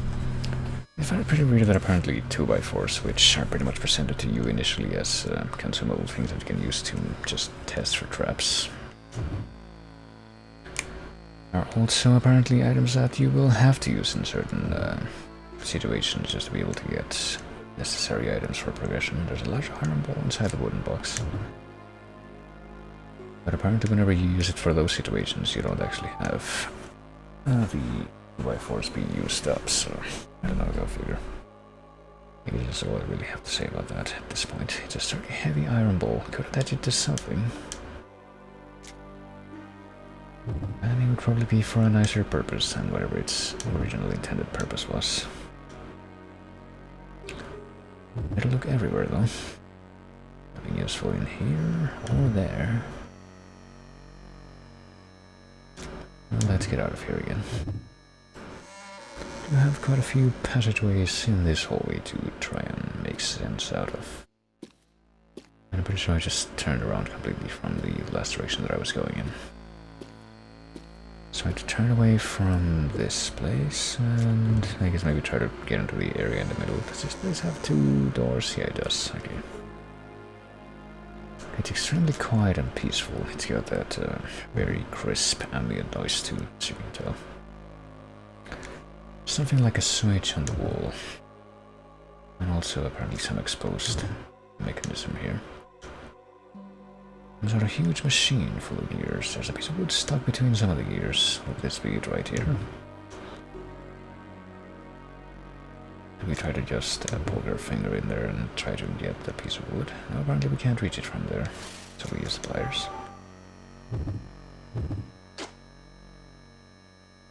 The wood is too high up, I can't reach it with... Oh, okay, I just realized that she's trying to talk about this thing down there. Maybe we can try something else, like the... I don't know what that would be. Maybe a 2x4. I think that'll work. No, apparently not. What about the knife? Wood is too high up, I can't reach it with the knife. But I think we can necessarily MacGyver anything that's better with the stuff that we have right now, so...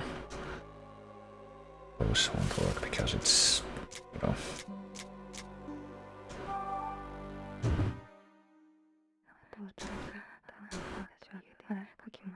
What do we have to say about that? I don't think it works. The piece of wood is really high up, I don't think I can reach it. If I throw something up there, I might be able to break it. I mean, we can't throw the iron ball, surely.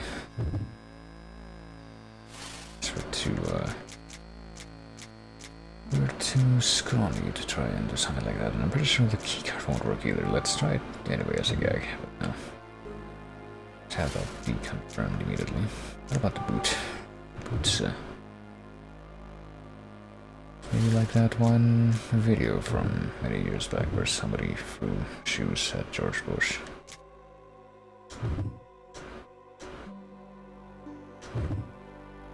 There's sand all over the floor. The floor of this room doesn't seem man-made. Let's try something before... well, this is before I try anything else. Maybe just... I should say. What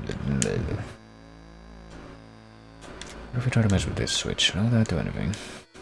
If we get it turned and make a grinding noise and sort of to a halt here. I guess that, whatever that's supposed to be, won't actually work unless the debris is removed. So what if we try to dig in the sand? Is there anything else that we can use to maybe try and clear away some of the sand? Probably not, no. No. Let's go to the hallway on the right.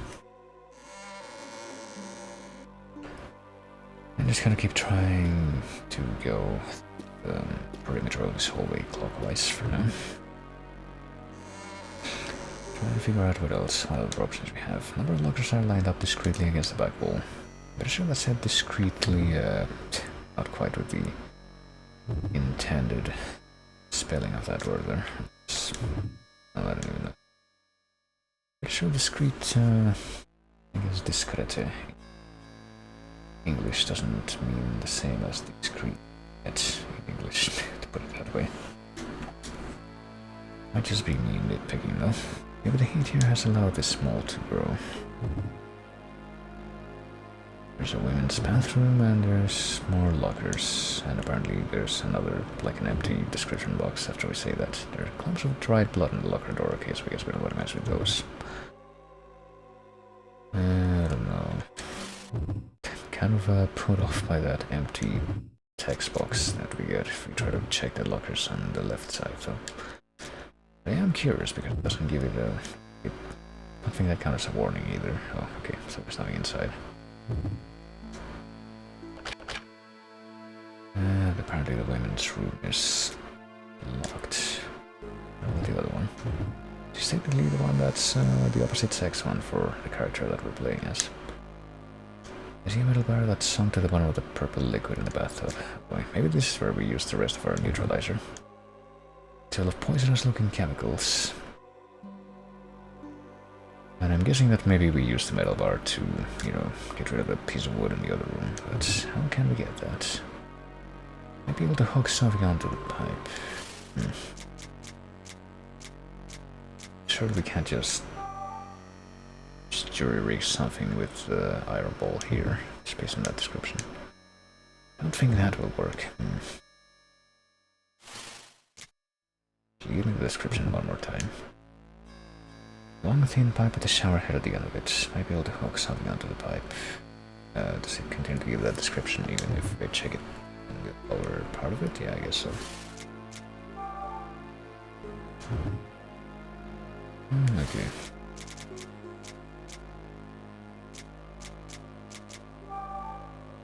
Try to mess with this by using the 2x4? No.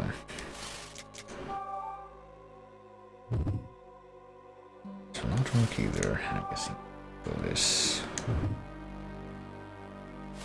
What happens if we try to get a hint in this room? At this time. What can I do to get that thing out of the bathtub? Would be tough with these items. Well, I can probably think of one item that would be useful here. I guess I'm gonna try that first, just to see if it does anything now. We can add neutralizer. And before long, the liquid is clear. Might need a neutralizer in the future, so I better make some more just in case. Well, we can't make any more here. I guess if we, you know, go back to the lab where we made it, the first couple of batches.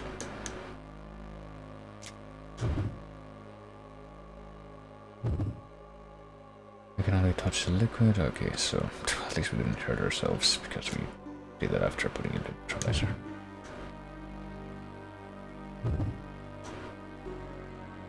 But yeah, I guess we can't really do anything more without more stuff. What if we try to zoom in on this door as the... Oh my goodness. There's a crack above the keyhole that looks like another keyhole. If the door might open. And jam something in that space, I think I can turn it, but apparently it doesn't have to be another key, which would kind of you know, stand to reason if that's actually another keyhole. Maybe I can jam the knife into there. And maybe I can just twist the key with pliers. Turn it slowly. Open the lock. I mean, is that good enough to have the door open? Alright, okay. I guess we didn't actually need to mess with the top hole there after all. And here we are. There's no water in the bathtub, really. It looks like it has some water in it, though. There's nothing interesting here, though. It's really, really shallow. Wouldn't be very effective as a bathtub in that case, I don't think. There's a chain in the shower. There's a chain on the shower. That looks like there's something glowing blue over there. Not even like the thing that... Apparently the chain was glowing blue. Not even the type of blue glow that you see most of the time in this game, which is the elixir. Apparently it's just a very shiny chain, but... Alright, well, with chain in hand, can we go back into the other bathroom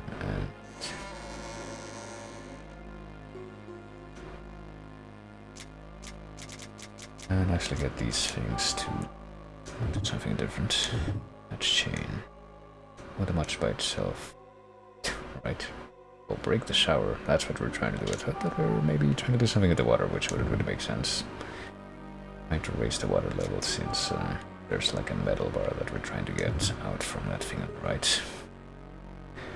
It wouldn't actually rise along with the water. And I guess we're trying to wreck this whole thing instead. That one shortcut in Castlevania Eye of Sorrow. Right, well, shall we?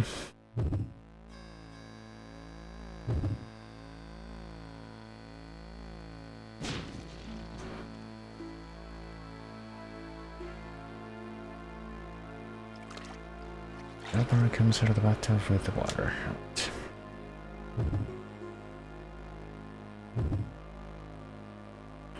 Well, the thing that we call water, I suppose, now that we've neutralized it and it's not going to be acid anymore. We used to smack and tear off objects. Let me save skill one more time, because I'm mildly curious as to whether or not I can do anything with this, anything else with this wrecking ball rig that I've created. Oh, I guess we're going to take the iron ball again. So there we go.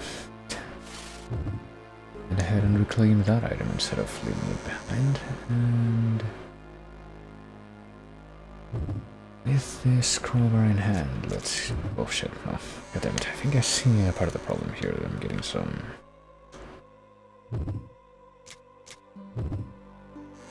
finicky input delay thing. with completely legitimate controller that I'm using. That's not actually a separate controller, but just the controls in the 3DS. There's in no way a Bluetooth connected controller through the adapter that was originally meant to be for the Switch. Nope. Well, that is surprisingly versatile. So let's just zoom in again. And let's use the crowbar here, which I assume will work. Apparently it won't work though. What? Huh. I mean, surely you're not supposed to use the fucking wrecking ball. I mean, there's, you know, that thing of wood still over there. Piece of wood stuck between some of the gears, and I'm not thinking that you're gonna be able to mix this with anything else, but I mean, maybe. At this point, I think anything is possible. These items can't be combined. The pliers, which are the only other items that would give a separate failed prompt to interact with that, can't be combined. Neither can that. Well, I guess we were told that we were supposed to throw something rather than...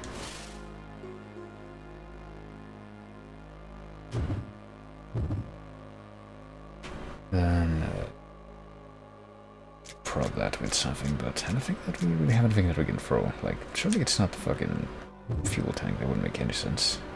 The only way to dislodge this piece of wood will be to throw a fuel tank at it. It would be prime adventure game logic, though. Sure. Let's go back. Let's try to find something to throw up this thing. Let's maybe we have to mess with this spike holy next. Let's see. Keep going. The floor here is covered in sharp needles, and they're so sharp they're making me want to do this. Create yet another save scum as quickly as the opportunity arises. Okay, so I can't swing the fucking ball and chain like in Twilight Princess Shirley to bring that ball down. What about this? Oh, we actually use the crowbar here. Well, apparently that was good enough though. We can tear off the wall with the crowbar. I guess that does make a slight degree of sense, because we can't get right up to the edge of the wall. There's a crowbar for leverage.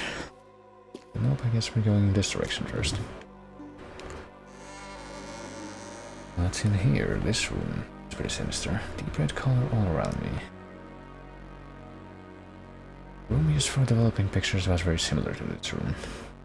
The room used for developing pictures that we haven't really mentioned at any point in the game before though, but it's like, you know, if you have general knowledge of dark rooms used to develop old school pictures, and it'll probably look a bit like this. Something back here that might bring back my memories. I don't get too big around. A small faded piece of paper, which will ostensibly trigger yet another flashback, as all the diary files seem to do. Cold smell of stone, the stench of blood and death, the sound of dripping water and the moans of prisoners.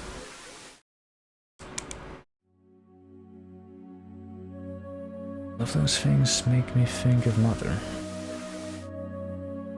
And as you might have already gathered from the flashbacks that we've had during this chapter, the fact that it feels here is not conflicting at all.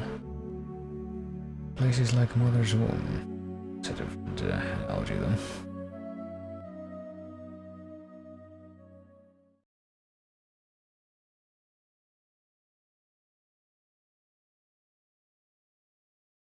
This prison that reeks of blood. What's on your mind? Part of you. Also reminds me of Martel. I'm assuming that this is one of the researcher women that, well, we kind of learned about was here. That she apparently interacted with before. She can't make it sound like Martel, who is ostensibly the mother, was already gone by the time she was saying these things. I don't know. Another memory. Someone signed it to Emile. Emile's journal. DNA for the cure. Expected research on the treatment has not been going well. Specific genes are required in order to produce the cure. But I have no way to get that DNA because Martel is no longer alive. So it seems. And I see the girl in chains just sitting there motionless. It reminds me of Martel those days. So I guess there were separate periods of time even before or any of the actual events in the present time of the game happened. Chained up in the prison of the underground facility, I remember. Change of blood, the groans, I remember how comforting those sounds felt. I suppose we're not really just chained up anymore then. But for now we assume that to be a nice, favorable thing. Blood curtain is torn pretty badly. If I cut down this curtain it might come in handy, or so I believe. Well, I guess we have at least one thing that we can use to cut. Indeed, lots of situations where this thing would be useful. The curtain is so black that it absorbs all light.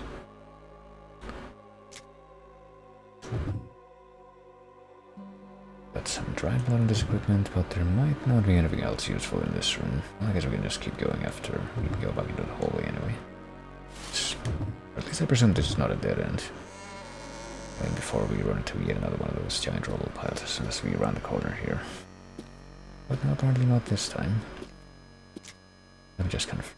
We got this door over here, and apparently a couple of doors we can go. The right hand, if I'm not mistaken, the right one should lead to a place that we've been to before. Yeah, I think that we've seen the other side of this door, but I'm guessing it's like, you know, yet another Dark Souls meme. But it only opens from this side, so now we've unlocked the shortcut. With that resolved, let's actually take a look at the doors on the north side here. What can we possibly find in these spooky rooms? There's a number of mounted instruments. So this wall looks sturdy even though we weren't really looking at the wall. I was trying to figure out what this thing is in front of it, but what about this part of it? There's an iron bar near the wall. I still don't think I'm looking at the iron bar though, at the wall behind it, which seems like it's a bit more like maybe we're gonna have to set up the wrecking ball again here. Seems like a gym actually. There's apparently some freaking bells down here. Exercise equipment, well at least one of those was one thing that elicited that response. There's nothing interesting here. But yeah, I think an idea is hatching. We have this. What if we attach the iron ball? Pull-up bar. Oh yeah, it's all coming together. Let me just make sure that I don't just end up hurting myself. At this point I don't think I'm gonna find. I'm gonna assume that I can trust myself with any of these things. I think I did it right though. Yep, there we go. Made a pretty big hole. But the iron ball is broken now. So it just means that that was the final time that I could have used it. So the only response we get when we interact with that is to enter the hole, which I guess leads into the adjacent room, which kind of leads me to believe that... Ooh. Yeah, this doesn't seem like it's very safe, but apparently the quote-unquote, or well not quote-unquote, but maybe possibly laser sights that are over there. Reminds me of the red beads that we've been seeing on the walls, and we still don't know, well, here they are, in case you forgot what they look like, but still don't know exactly what their deal is. Many red creatures remind me of blood, but apparently that is not what they are. Dull metallic smell, the red blood, that they've spread all throughout the prison complex on the floor below this one. They're steeped in that smell. I don't think we should really take a step forward here or anything. Maybe we should try this switch over here. Target moves to the center. I'm not sure exactly what that means in the context of what I'm seeing here, but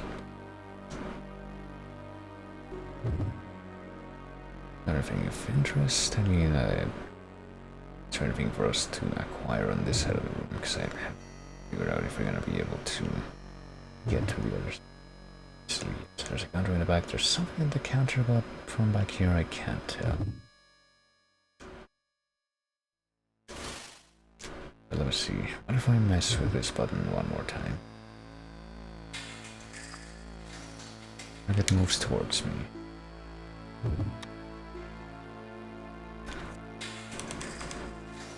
I mean, the fact that getting to this room was locked behind a puzzle kind of leads me to believe that it's probably going to be a better idea to not leave things in the exact same state that I found them in. So a nice close-up view of the hole. Let's do yet another save scan.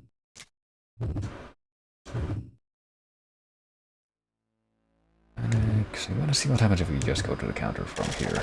Oh, yeah, I was afraid of that. Trigger a hidden sensor and countless arrows startled me. And yeah, that's a lot of damage, so let's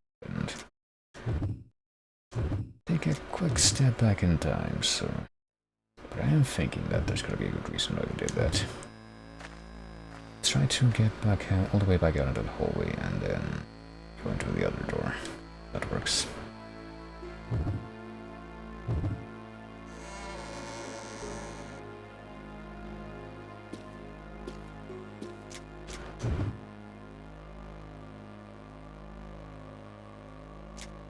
Does this not open?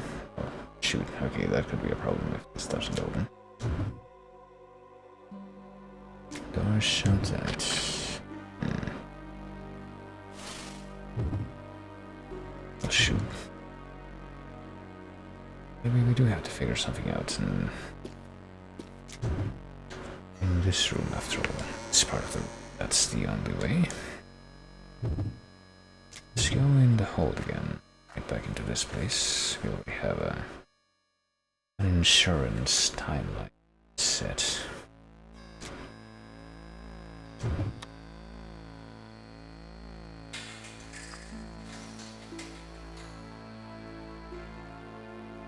Guess we can try this. Walk to the counter and I can see in the back of the room. Oh, but I can also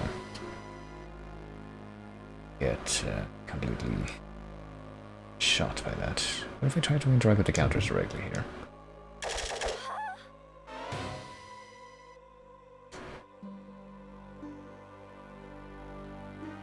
Okay, well, one more try. This might kill us, but as usual we can... And this probably will kill us if it's specifically we go to the other end of the room command. And now we're dead, yeah. This would be the first time that we've seen, like, the you're dead screen, maybe.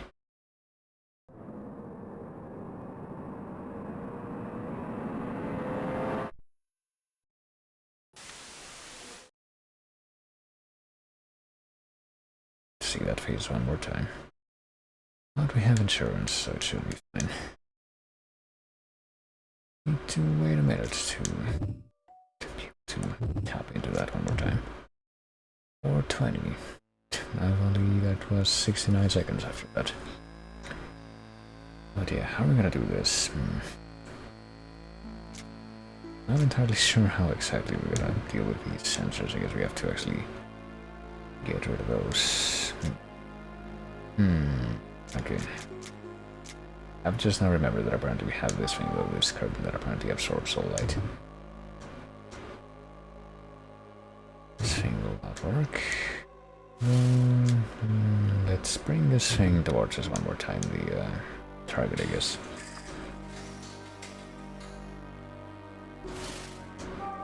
Okay, can we try to have this thing interact with the... Yeah, apparently we can interact with the curtain now. Interact with the target now and cover it with that completely dark thing.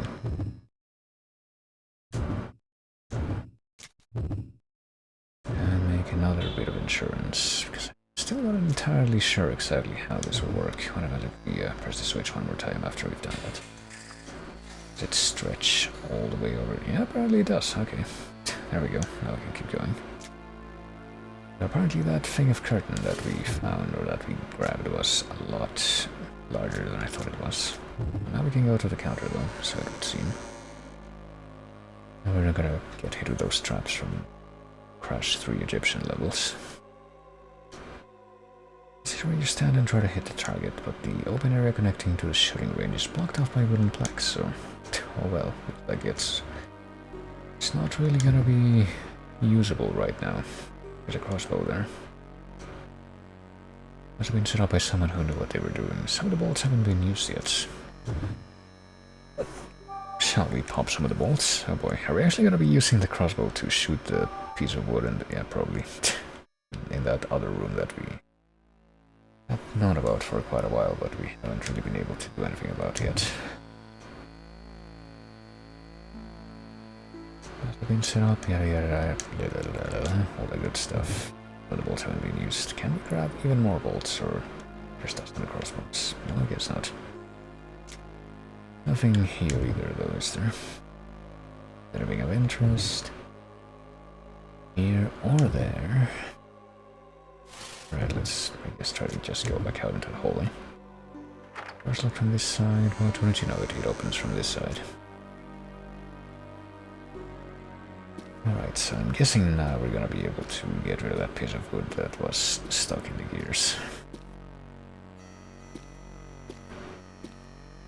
Looks like a very contrived way of accomplishing that, but you know, it's pretty appropriate for what you call adventure games. You might say it's, I don't know, kind of traditional or something like that. Pretty nice. Well, let's zoom in. And I guess just pop the crossbow. We have 5 bolts. Fire bolt at the piece of wood. The wood is destroyed and the gear is now free to turn. Will the machinery be operational now? Well, only one way to find out.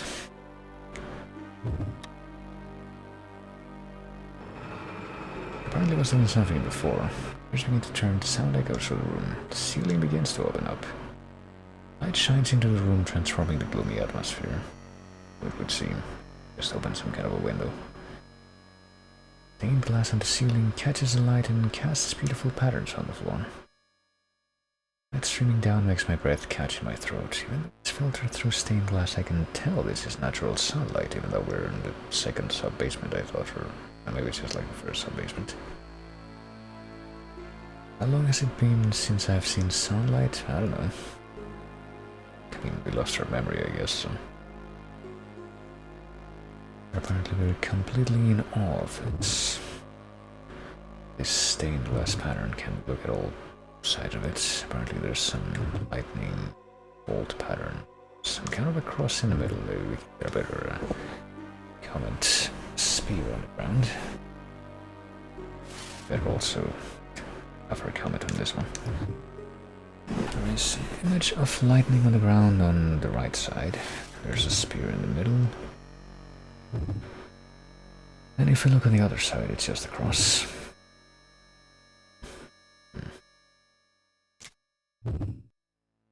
Reach out toward the cross sitting on the floor. Okay, I wasn't sure if we actually had to interact with this, but... yeah, it's probably not a great idea to mess with the floor where the spear and the lightning was. That was the key, or the clue. After picking up the key, I noticed a piece of paper underneath it. I guess it must have been buried with the key.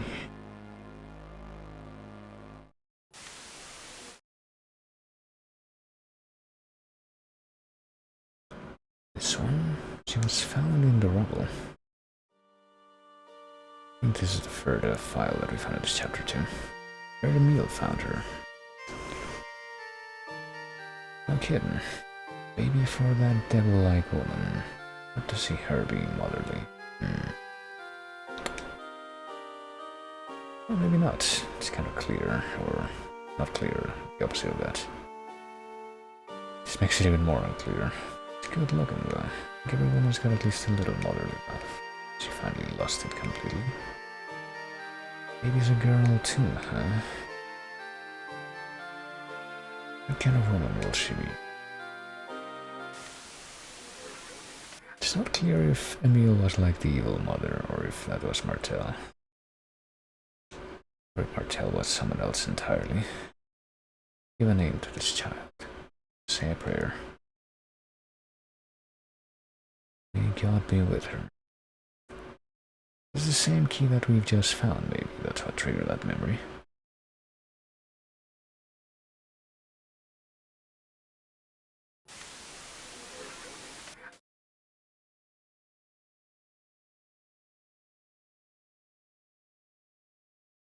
I wake up, A, realize I'm crouching. A. It hurts. My head feels like it's splitting in two. I remember that. Or so it would appear. I was in my mother's arms, her arms that reek of blood. Steady my breathing and look at the piece of paper. It's dated and has a solemn religious symbol in the corner. It looks like a page torn from a day planner. A few things scribbled in blood and messy handwriting. Only a few things as usual, though, I would imagine. A name to the child. War is a sin, but an infant's life is precious. Torturer from the mercenary occupying this area has saved a child. She decided to adopt the child and visited my church to pray and to take an oath. It was a very noble act. Apparently one of the women, like the evil woman I guess who was the mother, was the torturer from kind of mercenary corps. Alright. Life is a gift. The child took back her life and found her way to this church in the torturer's arms. But I can't see that woman as a human being. The child's destiny will be distorted by her mother's sins. So it would seem. An old man scribbled words. Whose handwriting is this? Could it be the dead guy that we found in the catacomb earlier? With the priestly robes. Look at the design printed on the corner of the paper. Is this the church's? An old man with a grey beard who said prayers over me. Priest. He's the priest. We don't know his name though, apparently. Lived with him in the church when I was little. Remember him well. Not his name. Remember the distant look in his eyes as he stroked his grey beard. I could never tell what he was thinking. But I know that he always cared about me. He taught me how to pray, how to help around the church. And apparently how to feel pain, maybe, based on these reactions. I guess it's coincidental. I think I saw the priest here in the building. Yeah, that guy. Old man in the repository. Well, he sure had a shiny cross when found that thing. Corpse. I felt strangely nostalgic, and yet that wasn't enough to trigger this kind of memory. The priest died too. You're sure that was him, even though... I have to make sure. I have to go to the repository. We're going back to the... like home just based on that. I mean, that's gonna take a while, I think. And let's go to the hallway on the right if we're actually going all the way back there. What would be the fastest way? I'm actually trying to figure that out right now, because it's in one of the elevators, but... I don't know if I remember which side of the big room that was in. Was it the west or the east? I would say that it was probably the east. Suspicious chemicals, so let's just go ahead and pop the gas mask again and hope this just helps us go all the way back.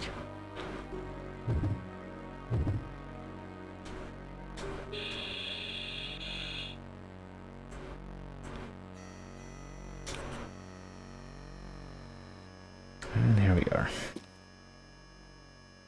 Guess if we follow the long way around, we don't have to go through the gas hallway, but I guess as long as we're going all the way back, or as long as we're on our way back there, might as well stop by the laboratory place and make some more neutralizer, which we may or may not need. Okay, so we can't go this way. That's still a thing. Same would go here, I imagine, based on the, how the map looks, even though that's not really reflected by the map itself on the lower corridor there. I can't even remember where the laboratory is. It's one of these rooms on the upper left. I think it's the big room, actually. It's all the way on the upper left hallway area. I'm pretty sure that's also where the elevator is, well, I'm fairly sure. I think it's right there. I think it's actually down the hallway with the fountain that used to be electrified, but one thing at a time. Let's do this first.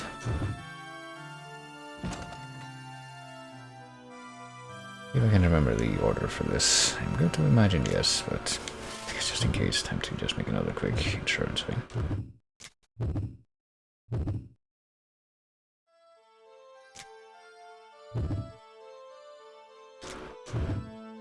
Let's see. Oh yeah, well, I guess we still have the flask, surely. Oh yeah, and there's also this thing. Cross key him. It's got a key with him written on it, so presumably this key itself, which we found. It's gonna have some kind of a use, but yeah, not yet. But no, for now we need to go ahead and find, or use the flask. Find the flask in our inventory and use the flask here, and let's see, it's sodium, then calcium, then methanol, and then the distilled water, I think.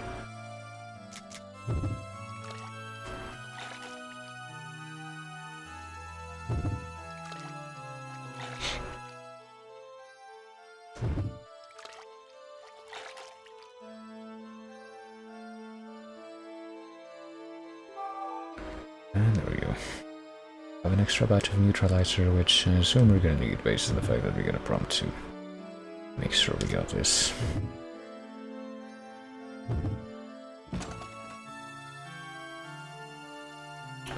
Alright, time to try and figure out how to get over to the elevator and over to the catacomb again, because I'm pretty sure that's where she just said that, yeah, we need to go there for some reason, even though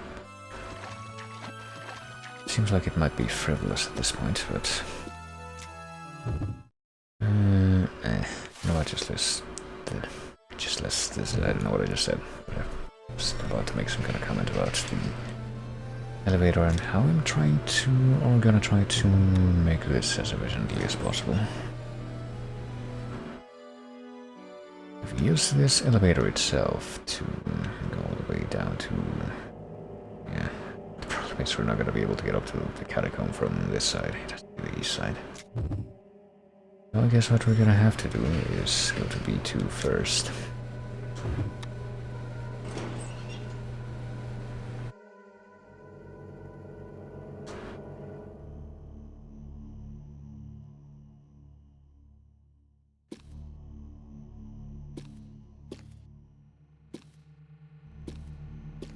I'm gonna have to walk through the middle here and get into the other elevator, and from there we should be able to go down and on the correct side to walk all the way to the north side of that floor.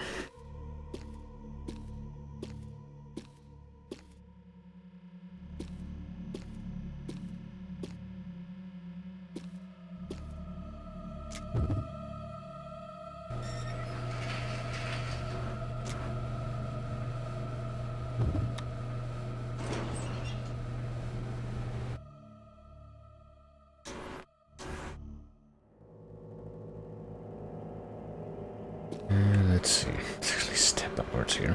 Scrap walk all the way along this hallway until we see another way to go out.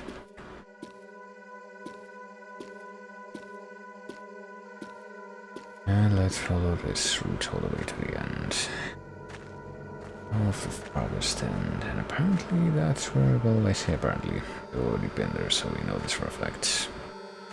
We know that's where the priest's corpse is located, but apparently that's going to lead to us being able to obtain more information. That seems like the more suspect bit.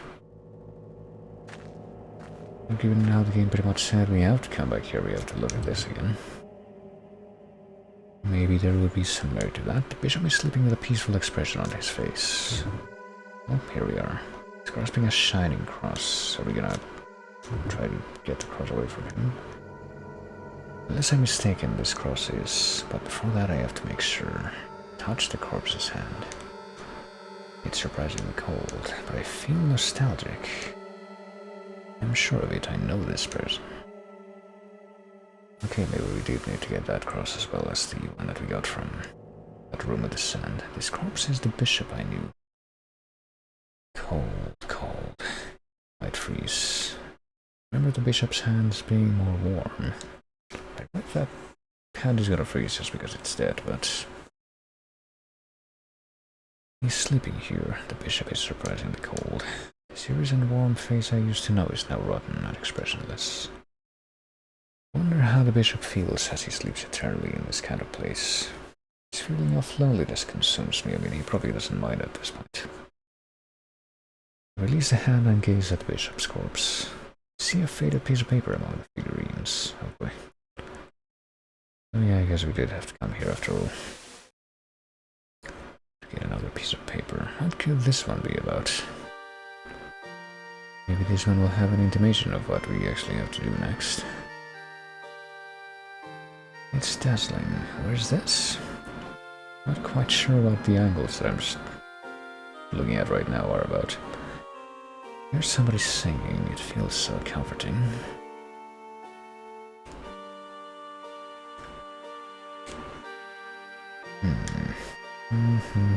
Well, can't really do this in kind of intention guessing way if you don't have a melody to associate, but goodness. You can try to guess at it, maybe. This slide is so comforting, though. It is oddly captivating, this visual. It feels warm.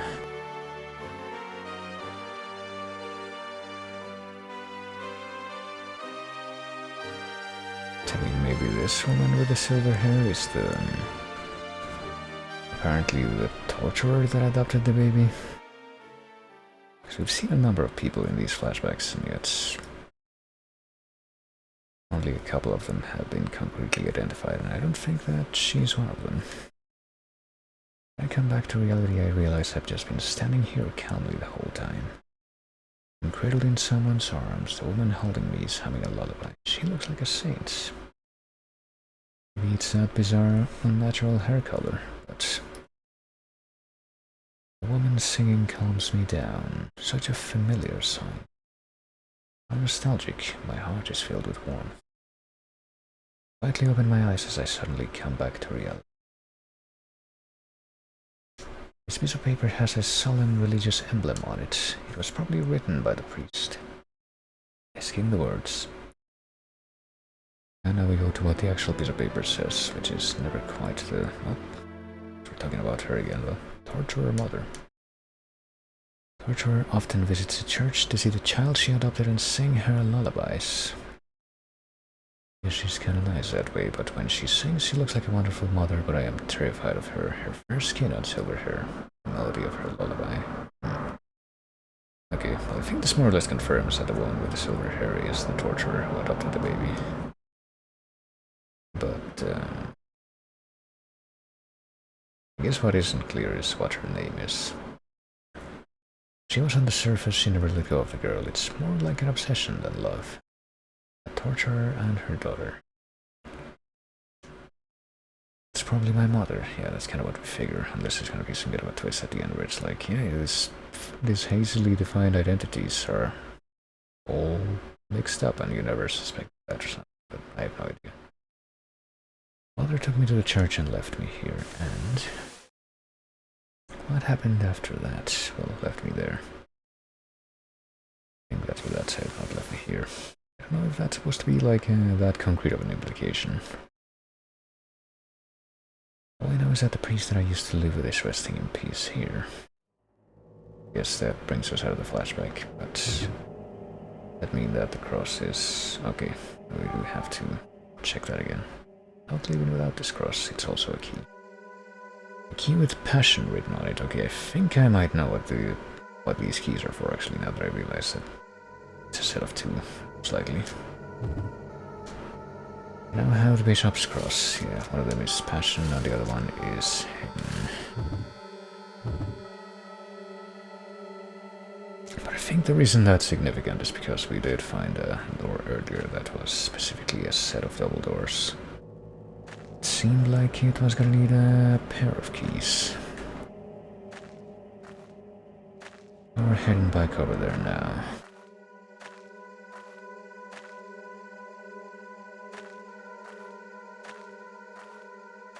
Just enjoy another very pleasant leisurely stroll through these crunchy catacomb floors while we make our way back over there.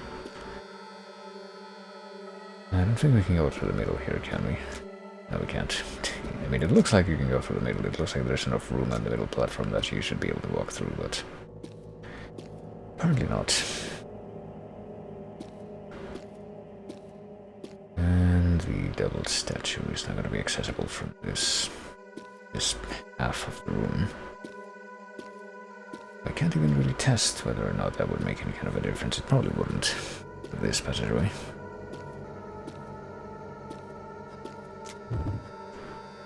Well, let's just take the long way around to where we're supposed to go. That being... well, we have to continue taking the long way around, because I'm pretty sure this particular elevator isn't going to go all the way back up to B1. Which is the floor where...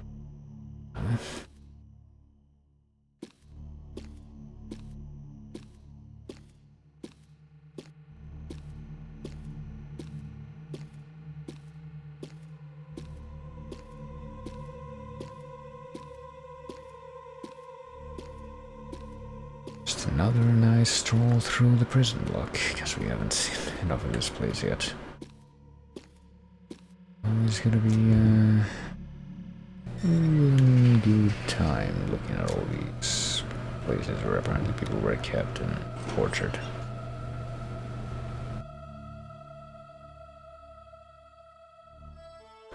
That makes you wonder what the like old story behind the facility or what have you, because we've seen like a lot of information about implied stuff that would have happened during the backstory for this game. I think I have to go this way now, if I'm right.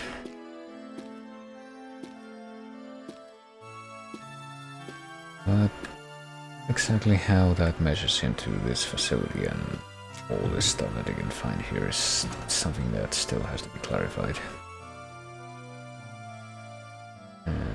Where are we going? This way? I think we're going this way, yeah. I'm gonna try to go straight across first. I'm pretty sure we've been up here. This is like the security room. Found the key for this place quite a while ago, and yeah, we found the stuff that we were supposed to find here. It's pretty neat. It's real neato.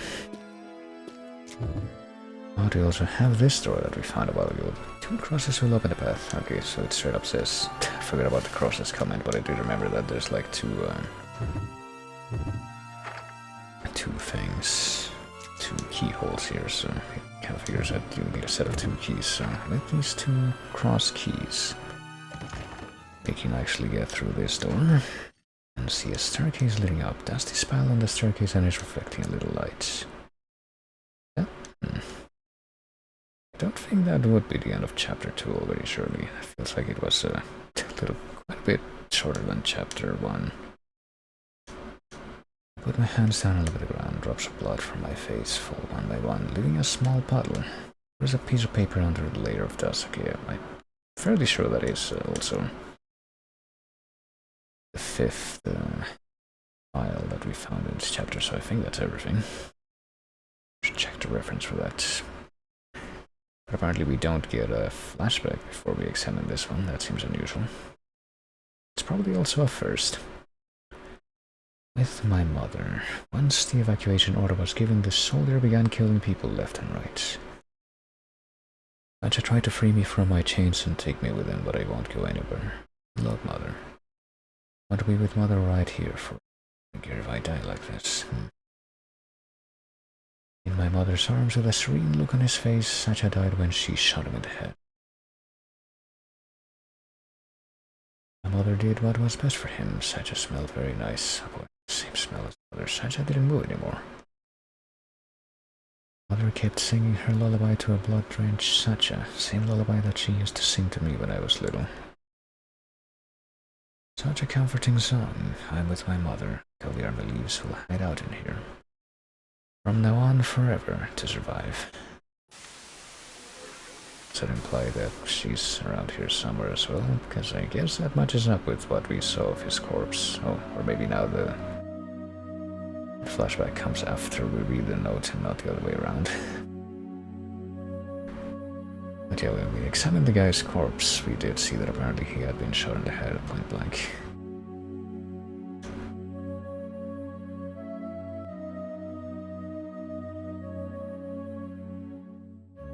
That's good. Oh boy.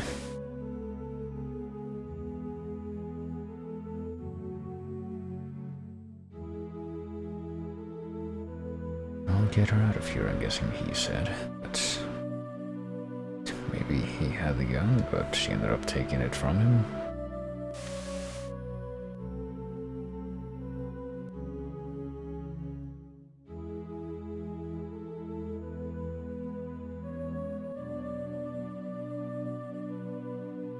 With Mother.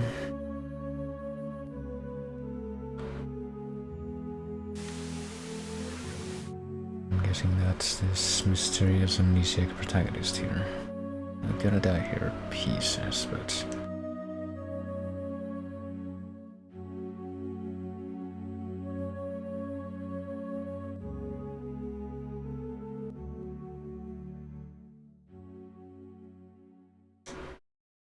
I'm scared. We kind of already know what's gonna happen, we've already read about it. It'll be over soon. This doesn't seem like a very risky angle for, you know, also setting myself up to be hit by that bullet or anything.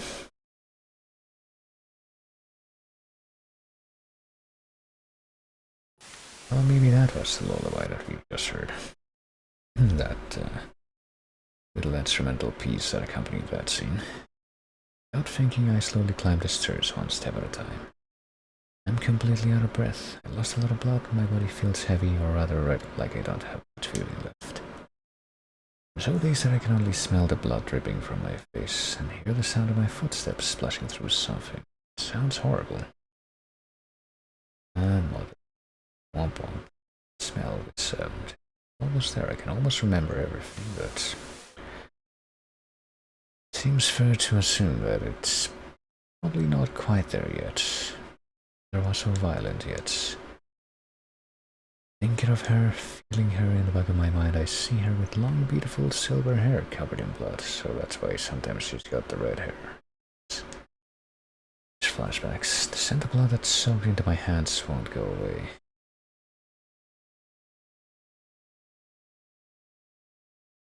Oh, is it the end? I guess that must be the end of chapter 2, yeah, that's odd. Do you have some fairly clear memories of some part of the game, some parts of the game that come after that, though, so... I guess it wasn't like right at the start of chapter 3 that I must have stopped before. I'm certain I never made it to chapter 4, though. I guess we can, you know, go into this for a while, too. Third stage, flesh and blood. Drip, drip, flip, plop. You can hear the sound of blood dripping. Faint light is shining down from above me. These stairs lead to the surface. My blood leaks out as I walk, leaving a trail behind me, even though I didn't think I was bleeding myself. Unless this blood that I've stepped in I now claim as my own. The light is brighter now. As I drag myself out onto the ground, I can see the sky.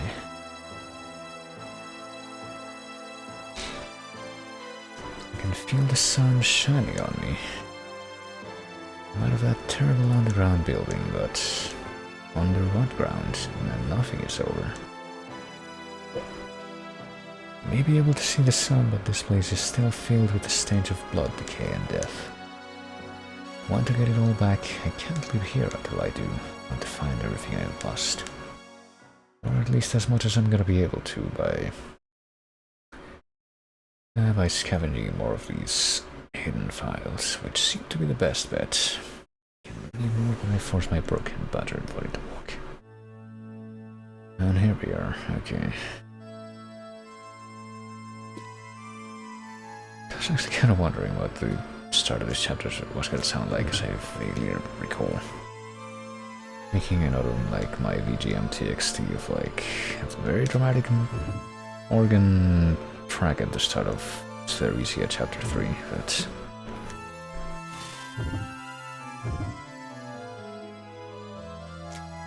I guess I did forget exactly how this went.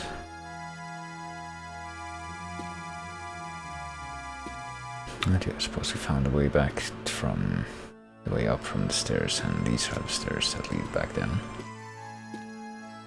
Well, let's look around. I guess first try to figure out where all these doors that we can maybe continue to go through are going to be.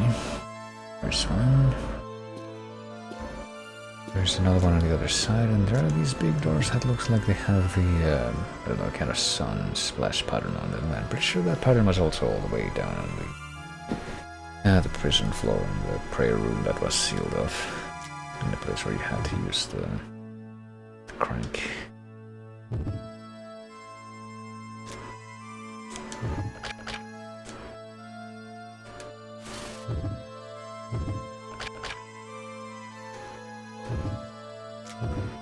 So it looks like these doors gonna open right now though. What about the door that's all the way at the other end of the hall?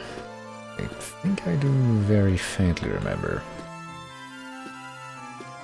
being able to get into the part that's all the way at the south immediately. I guess there's a moon pattern here. I don't think we saw this moon pattern anywhere else until now though.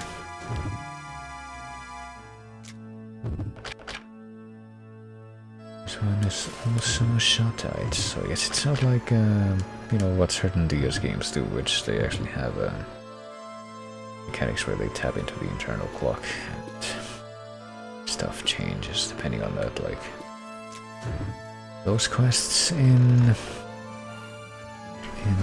Castlevania Portrait of Ruin, where you have to just speak to the guy between like 12 and 1, whether it be 12 PM or 12 AM. Such a high ceiling. Light shines into the window. Finally gotten out of that creepy place, but I'm evidently still indoors. The ceiling is so high though. There are rows of chairs facing an altar in the back. It's such a solemn place. I can picture people offering their prayers here. And I remember praying here myself, or so it would seem. Okay, I guess I was confused. This is the room that I thought was going to be on the south side. Can we go through the door that also connects to this place, but that is on the other side? I feel like we probably are going to have a few things to do in that big kind of nave room. And it's called a nave, right? I don't know. Might be one of those parts of the church, because like church architecture is very particular and how everything is called. I don't quite remember if the nave is the actual place where the like all the pews are placed, or if that's like the place that's next to the altar instead. I don't think I can rightly remember now, but let's take a look in these hallways over here instead. Ones that I was neglecting before. I'm guessing this is maybe gonna lead out of the building, but if it does, it's gonna be a hot minute before we're able to get there. It's a little old and some parts of it are rusted. Also a door over there. A door with a girl on it, is that what that said? Yeah, I thought it said a door with a grill on it, but I guess it makes more sense to assume that.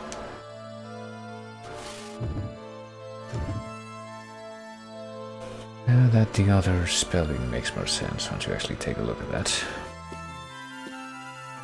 What about that door that's all the way at the far end, or at least as far as we can go by going into these peripheral tunnels? Hallways. There's a door with a picture of a mother on it. I don't know if we're gonna need this information for anything before we're able to go through there, but also these walls with cracks on them that we apparently can't even can't do anything with or even examine more closely. I do have to imagine another nice cavalcade of outside sounds just kind of trickling in. Oh jeez, hold on. Trickling in just in time for the freaking input to go a little bit crazy. This door has a flower on it, and I'm guessing it's also going to be locked. Shut tight.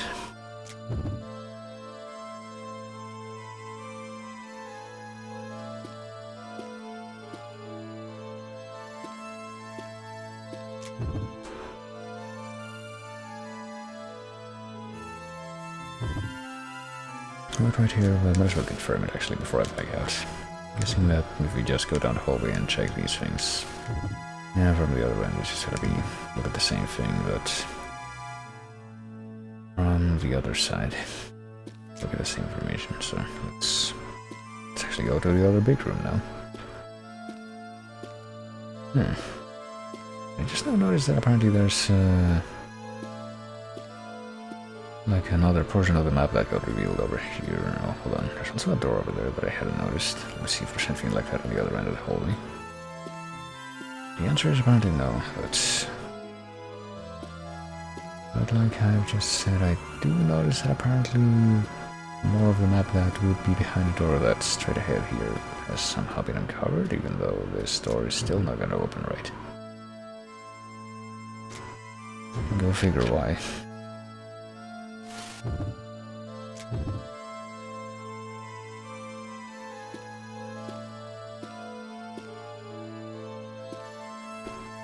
Well, let's check out this door now.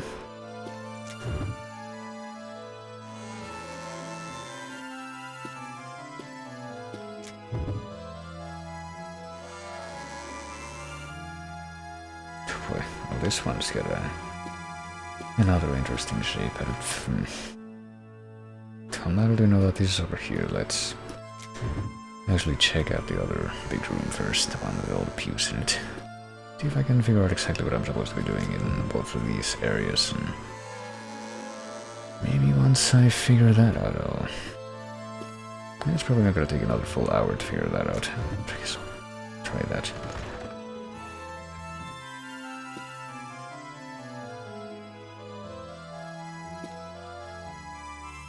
I mean, today is Tuesday, right? Yeah, it has been Tuesday. I don't think I need to worry too much about going to bed too early today, but tomorrow I'm probably gonna end up having to, not having to, but wanting to do things even earlier than I am now, so I can stop even earlier than I am now. We'll end up, I guess.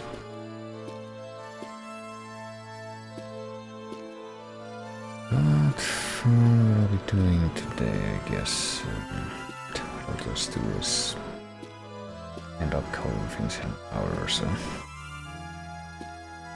I can spend this hour trying to figure out what the deal is with this big prayer room. What's the deal with churches anyway? Why do they have these rocks just randomly strewn around the room like it was some kind of basic walking navigation puzzle like in a Zelda game? A 2D Zelda game even, because this probably would be a bit of a different approach if it were a 3D Zelda. How to get through these boulders would probably actually be a lot more doable looking, at least, than it would be in a 3D Zelda, or the other way around.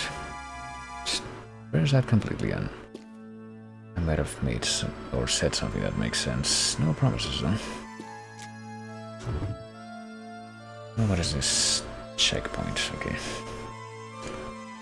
You know what, the altar's presence makes me feel very small. The altars, which may or may not also be named presents, those crazy altars. There's a candlestick on the side of the pedestal.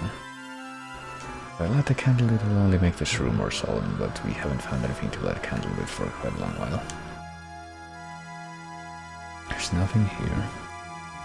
There's a mural behind the pedestal. The overwhelming presence of the mural makes me take a step back. I can see something that looks like a key on the floor. Can we check that again?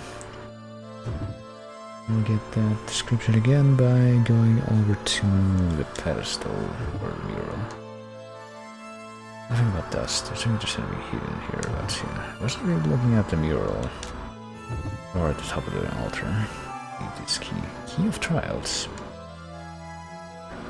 Well, we got at least one thing out of this room, so it wouldn't be too surprising, I guess, if it turned out that this was the main purpose of coming in here, finding this thing.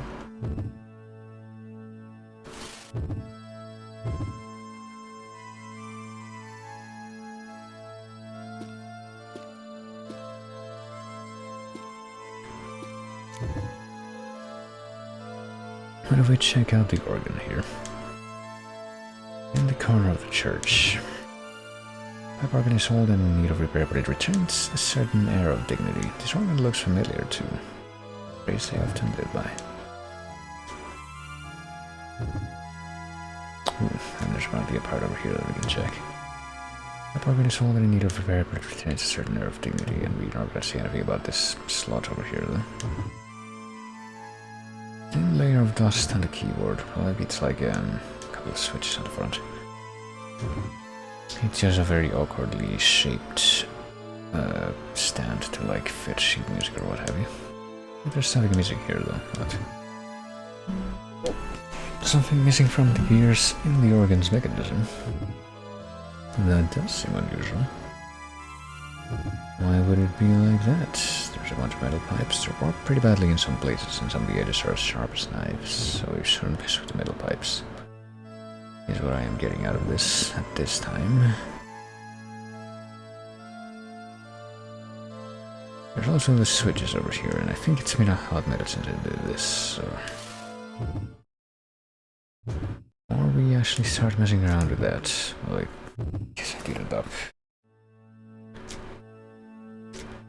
Saving after I... just automatically after getting into this chapter, but still. Nothing happens if I press the switches, so let's just...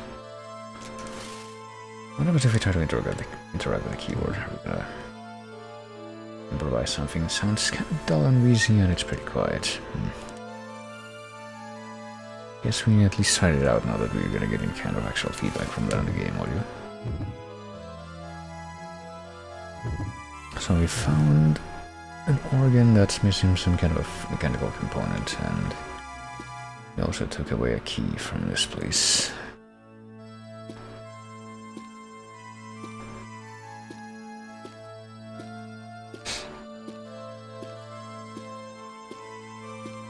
Apparently, by going to the right side and walking all the way up, we can easily get to the other end of this room without having to deal with all those rocks. That seems like something that might be worth remembering. Well, let's head back over here now, into this curiously shaped hallway, and maybe this key that we found will serve some kind of purpose.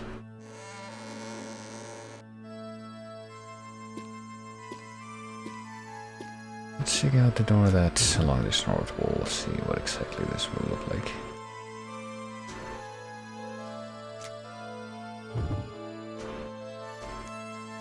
It says destruction. And this door is locked. Maybe I can open the destruction of the trial. That seems like it would make sense. Is this Tor Enigma? No, Lambda. This is Probotector. This is one of the many JRPGs on the Super Nintendo, which absolutely made it to Europe. And welcome in, by the way.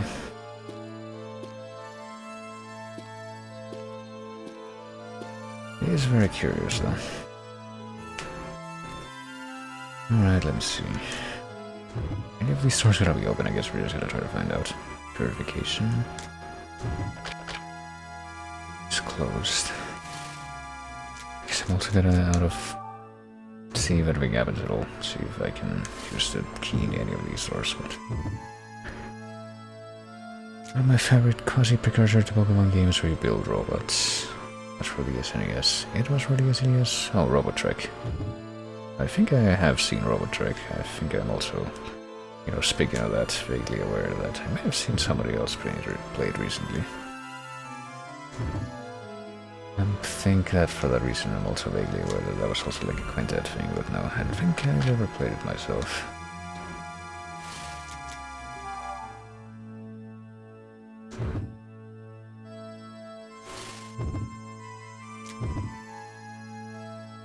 Well, how is that game? Would you recommend it, or would you say that it's meh? Just like that, that there little pretty thematically appropriate for this channel emote proclaims. Oh, maybe this is the one. This is the one that says trial, so I'm guessing. Oh no, it says happiness. I thought that said trial. I mean, Fairly sure the texture there, but you can barely read says trial, but apparently it says happiness. Alright.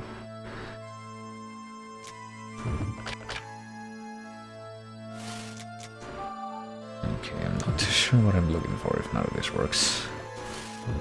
Still a couple of doors that I have left to try in this hallway, but I don't know if it's gonna be any different. Our trick is good, I haven't touched it in a hot minute, like in game that has... I like in game that has basic quasi-programming. I like God Eater with Bullet Designer. I guess there wouldn't really be that many games from that period that would have had stuff like that. Condemnation. These names continue to be pretty inviting, but still none of them will open.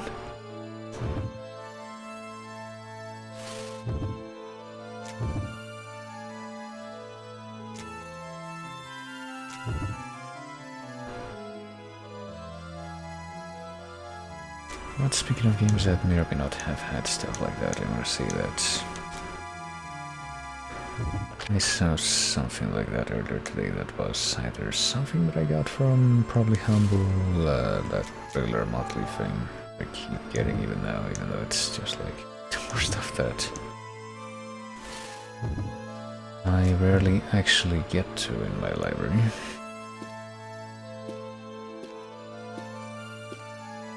There's a gimmick, or it might have been one of those things that's given away on the Epic Store. It was probably the latter, honestly. I'd had that kind of stick, because I guess there's, yeah, significantly more newer games that would have that as a selling point. But this is a big thinking phase moment right now, because I'm pretty sure that I still have no idea where this key is supposed to be used. But I found that apparently all of those doors in that freaking six-pointed star-shaped hallway is not gonna open. Okay, hold on a moment actually. There might have been something in that place that I totally ignored, totally sidelined. I'm gonna head back in there and go straight for one specific location, because I hadn't looked at the certain kind of minimap until now. Noticed that that was there. Can I go into the big central area or like try it, or okay, this might be it. Oh, there's actually... no wait, it's the wrong one. This is the one that I was looking for. Is this one the one that says trial? I mean, they all say trial, I think they have the same texture. It's just trial, okay, this one actually says trial.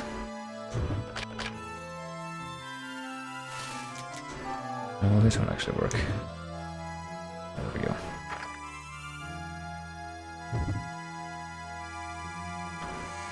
Door has been unlocked with the key of trials. Yeah, I do also vaguely remember this whole, this area. I don't know how much farther than this I got, though. Atmosphere in this room feels tense. There's something that looks like a big stone box in the middle of the room. Two statues of children are holding a book as if they're trying to protect the box with a book. That could displace me, I don't know.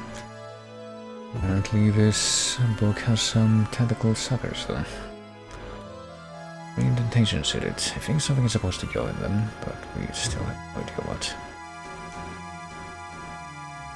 I'm not thinking that we really have anything that could just be placed in there. We still have that one extra batch of neutralizer, and I still don't know if we're actually gonna need that, but... guessing that the answer is gonna turn out to be yes, surprisingly. What about the one on the other side? Same deal, but this guy is less happy. A book with 3 indentations in it, I think something's supposed to go in them. Okay, I think I vaguely recall that the stuff that goes in those slots is the stuff that you get from the other rooms that are surrounding this one, but I don't know if they're just gonna be open now that we've unlocked the middle one or what. What about if we use the hint thingy? No.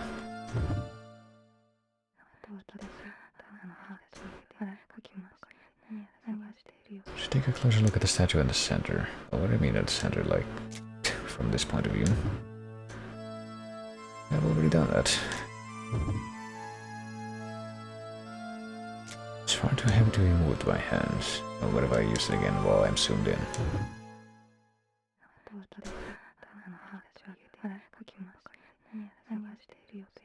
It's the same thing. Hey, take a look at yourself, smile, it's got 3 indentations.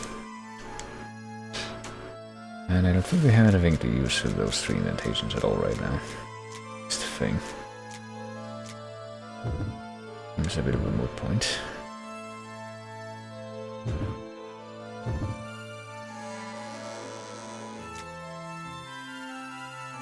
Okay, what happens if I try to go into one of these stores now, like, I'm not the first one that's selected?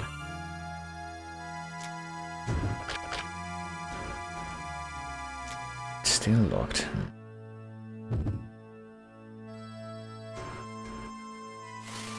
Life.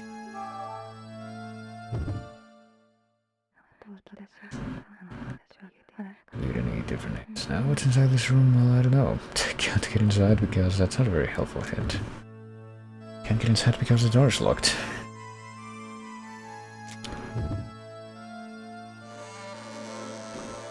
Well, maybe there's something else that I have to find in here. If not, it might be nudge time again. Rather than just guessing at things. There's nothing here. That's bizarre. There's an engraving. Okay, this is neither heaven nor hell. Wherever a man shall live, an equilibrium must be reached. Those that are pure know neither destruction nor sorrow. Which is the path to happiness. Well, that's cool and all, but, you know.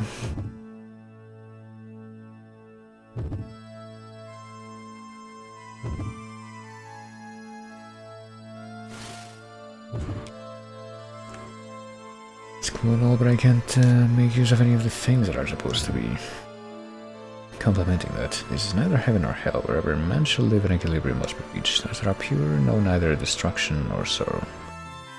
Okay, so that just tells you the same thing, which doesn't help me much there. Those that are pure know neither destruction nor sorrow and happiness. I don't remember exactly where the happiness thing is.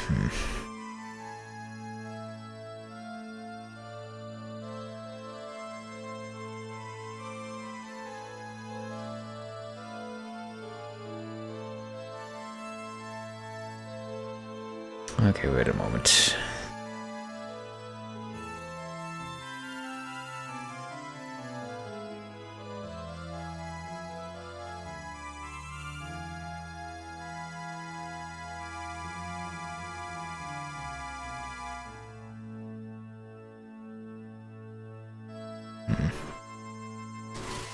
Let me try to just go back out of the hallway and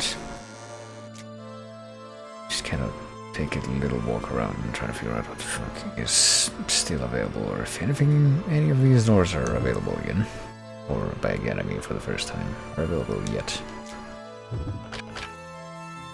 Even though I'm guessing no. There's like sorrow and destruction, maybe? I guess destruction is on the north side, and then the other one was happiness.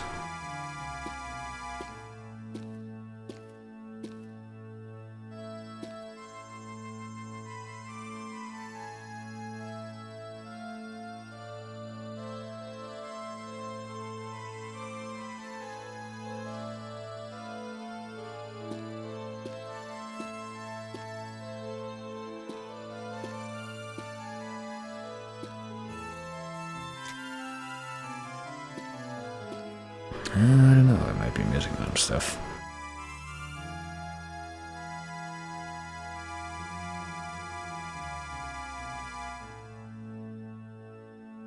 I think I'm actually a little bit confused, yeah. Maybe I need to get out of here. Yeah, hold on just a moment. Please stand by for just a moment.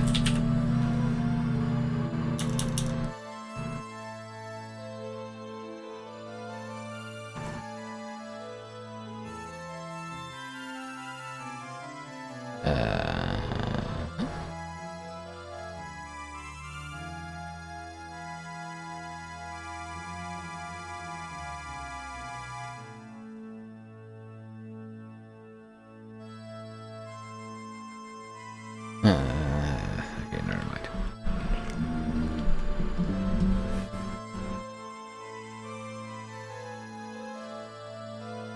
Told you, yeah, you know, adventure games. This is stuff that is happening. I'm gonna take us relocate to the center of this place and try to figure out exactly what I may or may not be missing. Let's head up here.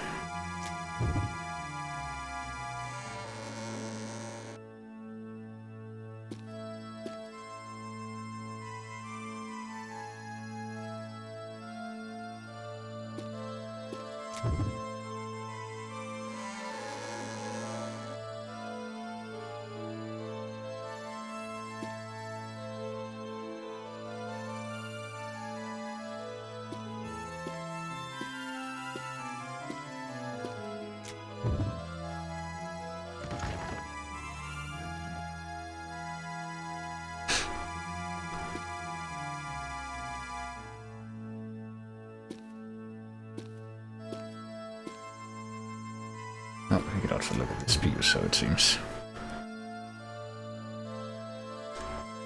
Chairs are lined up in rows. Yeah, that's typically how they're... I feel like I've seen this chair before. But there's nothing here.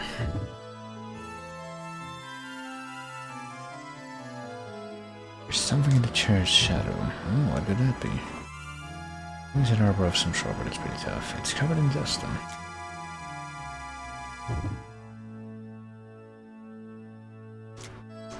What if I try this? Something in the shadows of the chair, I pick it up. I'll do that. Found an extra tool for.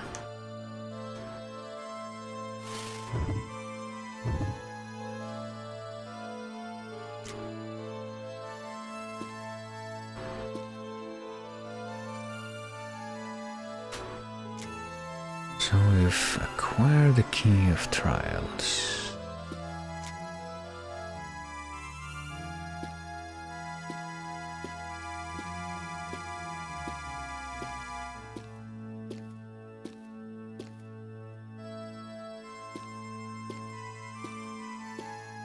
We've seen the altar, seen the organ, but maybe we can take another look around the organ.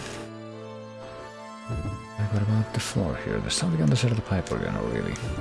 Though there's not really any indication that. Apparently there's a grenade sitting in the corner, okay. It's a bit of a step up from other stuff that we've just happened to find so far.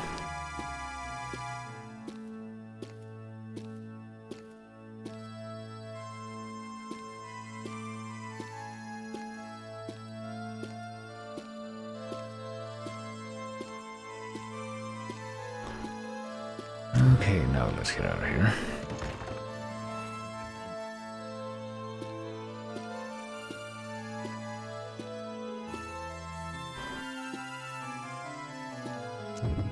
Let's wait for this door to be responsive.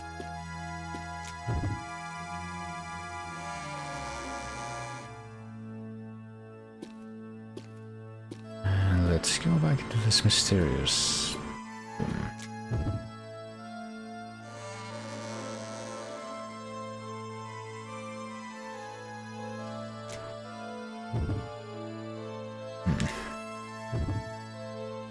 Here's the smiling statue. When you walk, kind of align one of these eyes, so it aligns with the statue's eye.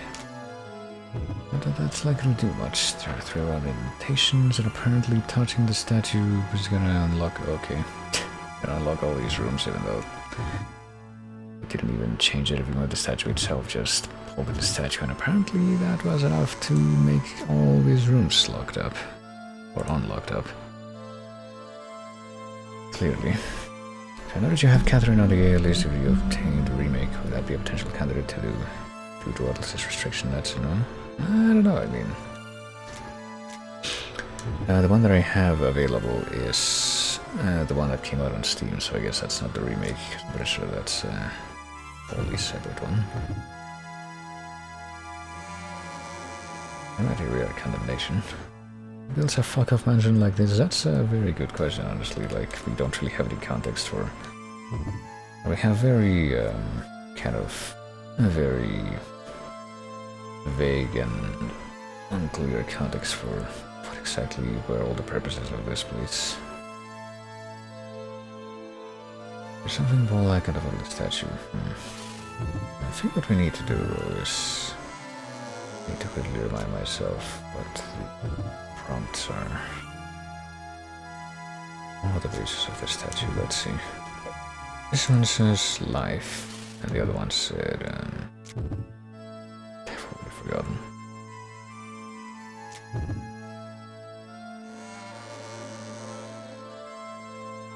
It's just condemnation, I think. I mean, I'm guessing that if I go to the map screen, that's gonna let me figure out what each of these rooms is labeled. It's from there.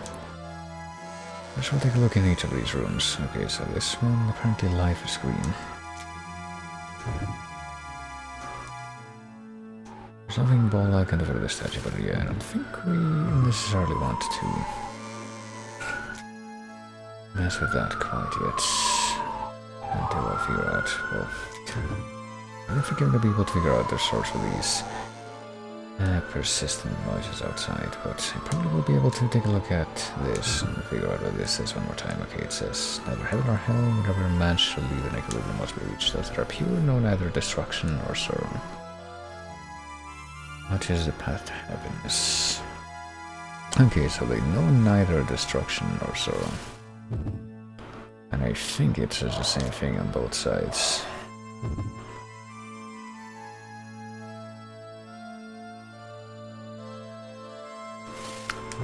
So, if I'm understanding that correctly, I think destruction and sorrow are both being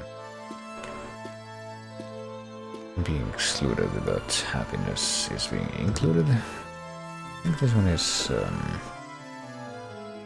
Actually, we might need all of them. We might need to, like, place the orbs and which I think we're gonna get from here. Here and there. On both of the statues in that room. Makes some degree of sense, I think, so this would be destruction.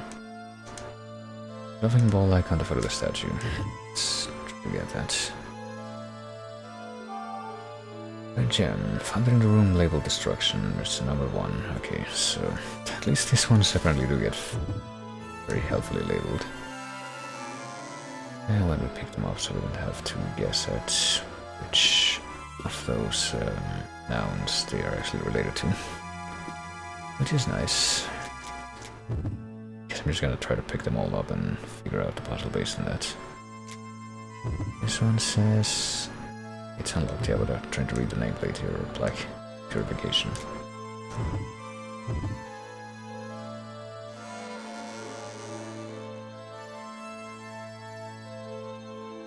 Pedestal shining dully, and I guess this would be purification. Garrow-like statue that is light blue. This one is apparently number 3. Just says blue gem.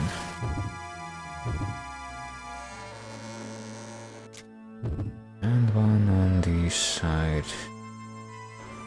opposite. So I guess we've technically already read all these plates, so might as well just figure out what the concept is by actually going into the room. Find the gem is sorrow.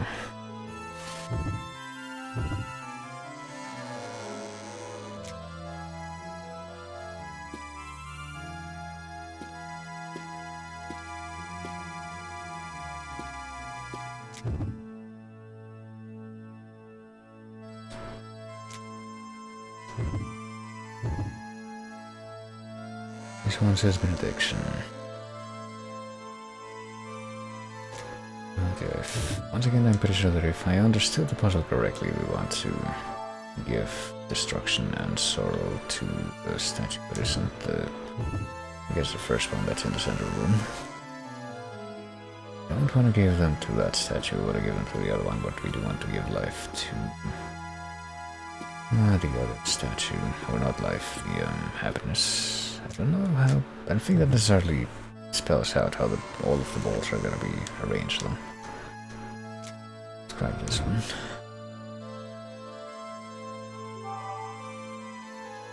Apparently number 7. I mean, there are 7, 6. No, I think there's only 6. Apparently this is condemnation. Right. I guess maybe we can just put all the scary concepts on the sad one and then give all the other ones to the happy one. That seems like it might be a little too straightforward, but maybe that's just what I need. And this one's just life. Right here. Which is one of the ones that we had seen before.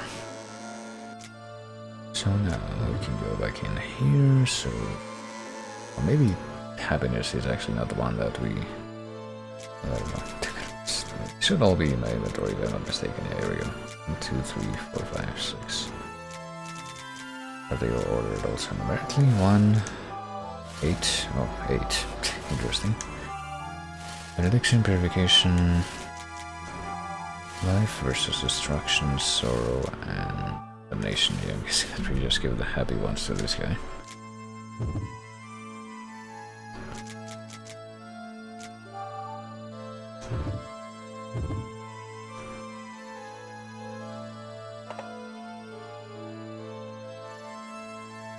And apparently they all have like a preset thing that they go into, so yeah, I'm guessing that's just it.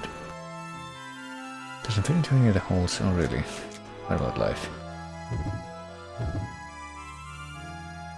I guess we can just brute force this though.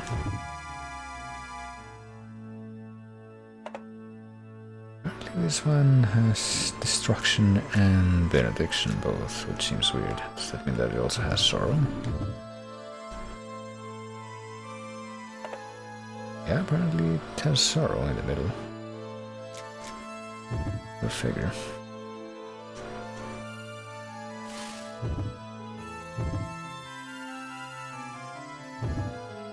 Sorrow, destruction, and benediction. An odd combination, but I guess now this guy gets all the other ones.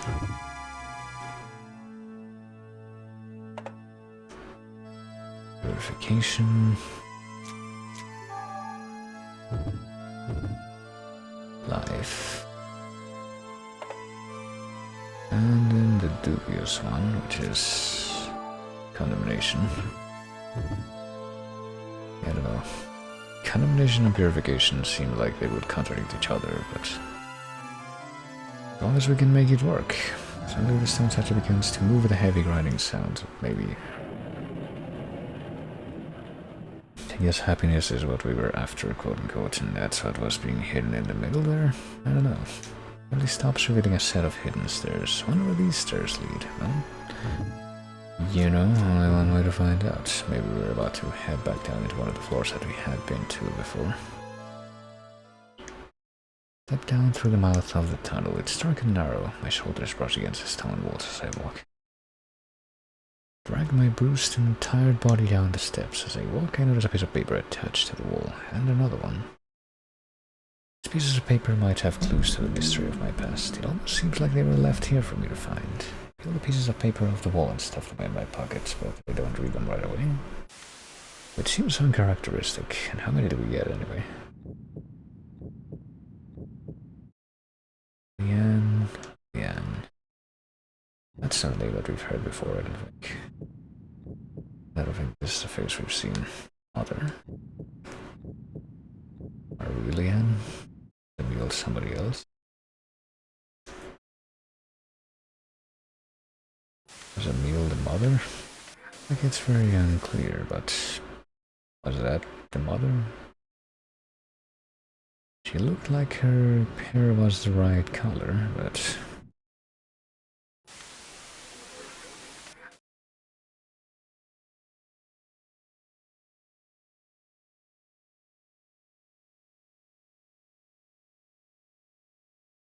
Emile's sick. Body convulses with dry heaves. Color and the stench of blood, I remember them vividly, even though I said before that apparently they felt nice. Snap back to reality and look down at the piece of paper. The moment of death. Emile killed someone when she saw the orphan boy Satya holding her daughter's hand. Okay, so Emile is the mother. At least we assume so based on this. Pulled out a knife and went for him without any hesitation. She stabbed the friar who tried to stop her. Maybe that was the friar stabbing that we saw just now. The knife went so deep into his chest that he was dead before he hit the floor. As a result of this outburst, Emile has been confined to the mercenary base and cannot visit the church. What will that girl do now? She cannot see her mother, and how will the murder mother committed right before her eyes affect her? Yes, she hasn't left the room. First time I saw mother kill, apparently. Remember now how that moment was burned into my mind. I couldn't forget it no matter how hard I tried.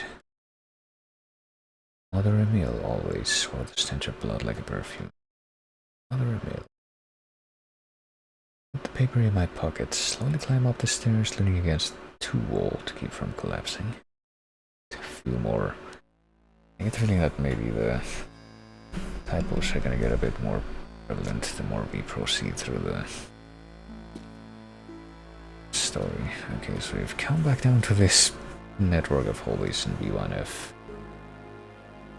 Can we open up any kind of shortcuts between here and the place where we were before? Like maybe over here? No. The only place that would connect would be this one. Well, the music is back that we were hearing in, you know, the actual second chapter. That's just completely blocked off, so... Whatever that kind of set of stairs in the middle, that would be like first turn after getting past this point. Doesn't seem like it's going to be accessible from here, because I'm pretty sure there was also a rubble thing on the other side. Blocking it off exactly like that one. Unless that's actually cleared out, which I'm still operating under the assumption that it's not at all possible. Doesn't seem that we're gonna find out what that's about from here.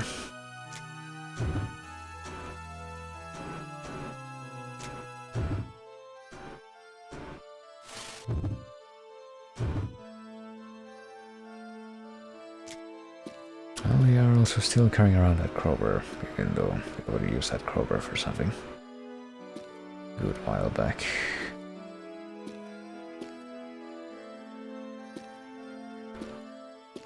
Can we find another shortcut if we go this way? I don't remember if we've ever been to this part of the hallway yet. Would have been just behind this torn apart wall or door.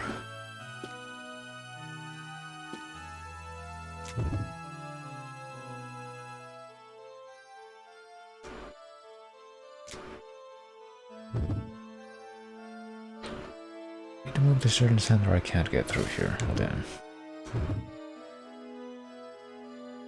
let's leave that alone. Let's maybe try this door. Might be the same deal as pretty much every other door of this type that we've... Oh, I guess not. This one actually is open when we first go through it, and there's also another passage with flat needles on the ground and a grating over there. I'm guessing that maybe will be like the gratings from the prison block, where we have to knock it down from the other side. Which would just mean that we can't actually do anything here yet.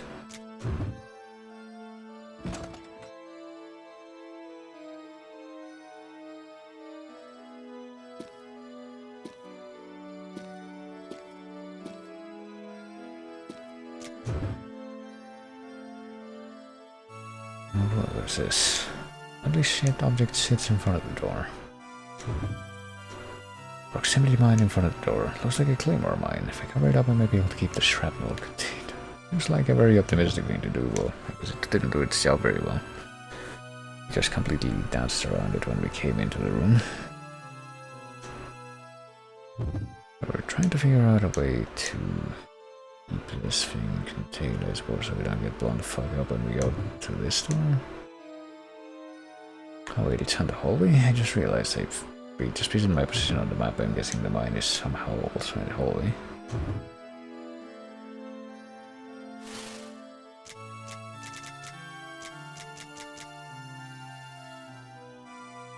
Okay, I feel like I'm once again getting pretty paranoid about what's gonna happen if I start messing around with things. So, what happens if I try to shoot this thing with the crossbow? That won't work. 100% would rather throw a regular hand grenade against these things. No controlled chain reaction or anything like that.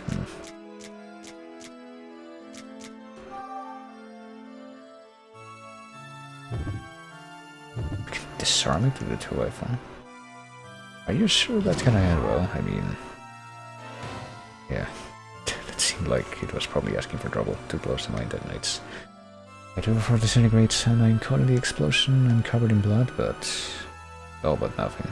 They're still there, so that didn't seem like it was a good idea, and we lost the 2x4. Can we swing the crowbar? Or is that gonna have the same result? I might as well go for a few tests here. There's a deafening explosion that slams me against the wall. Oh dear, am I dead? That rip. Well, that's why we made the insurance before trying that, but kind of wondering if you do that and survive that. If that gets rid of the landmines, or if that's... I mean, there's gotta be a smarter way to do that, surely, but... I don't know, maybe it's with trying to tear down that shelf in the beginning of chapter 2, where just tank it and still be able to make it through.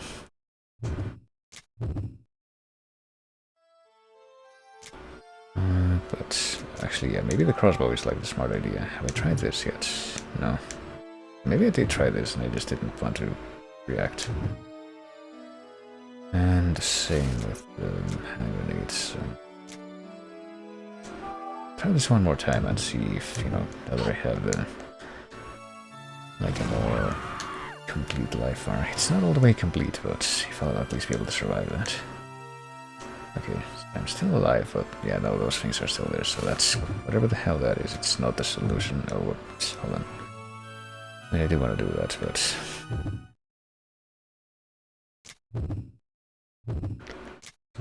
First, I will make use of my insurance.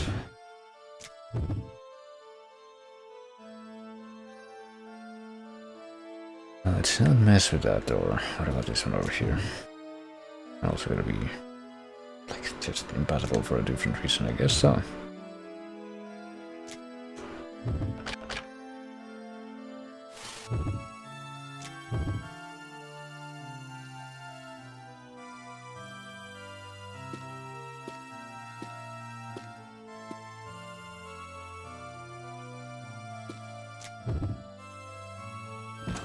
I tried this one yet. Oh yeah, it's the one that leads to the... I mean, I suppose it's the one that leads to the room with the needles. Let's not keep on looking at this. Let's get out of here. I guess the thing that I should be doing just based on these findings is returning down to the southern hallway over here, because there's plenty of directions over here that I haven't looked into at all.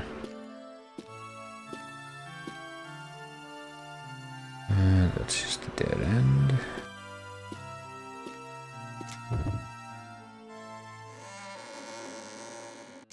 Probably trying to figure out again which room was the one. Oh, I don't think I was in any of these rooms. I remember there's like one square of the map that shows the stairs that I used to come down here again. I accidentally inhale a bunch of dust. Powder-like dust floats suspended in the air throughout the room. That can't be good for your health. Something glowing in the cardboard box. Oh, maybe I can top myself off with an elixir now. We haven't really been finding that many more elixirs recently, so...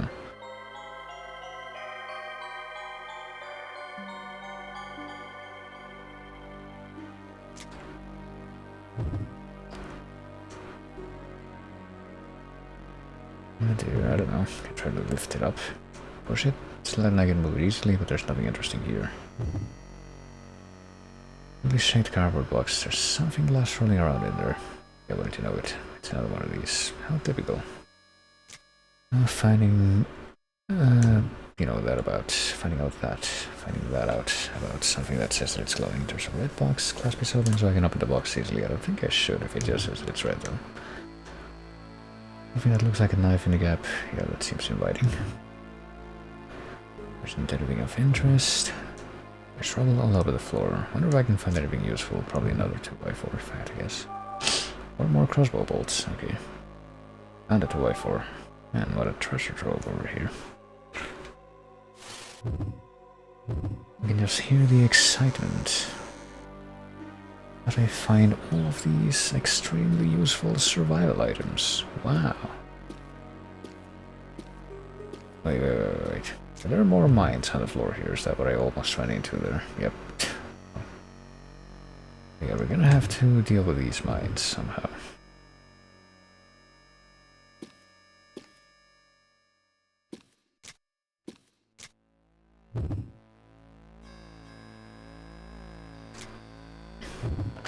Or now can we try to get away past these doors?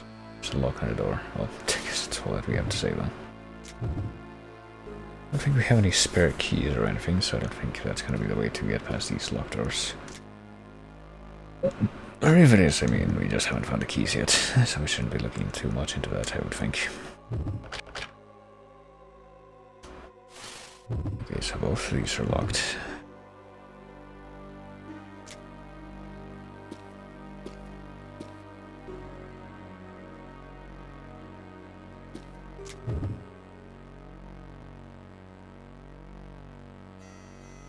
Conference room. So gonna be just reopen, is it? No, that would be too easy, is it?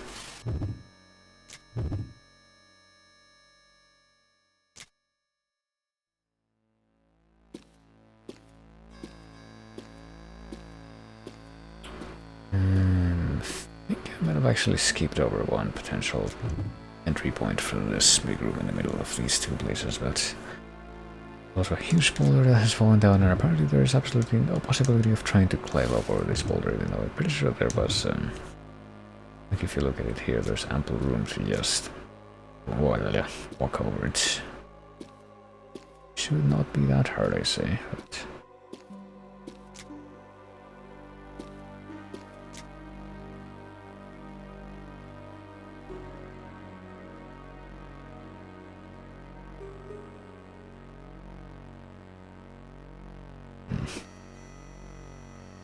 Hold on. Could go there. What about if I try to go in like the bottom left corner of this area here? I shall try to figure this out, but yeah, I think I'm also kind of getting to the point where another reason where I should probably just end things before too long is because my brain's starting to get loopy. There's a lock on the door, so none of these doors that lead into like this particular I don't know, set of 4 squares look like they're going to open.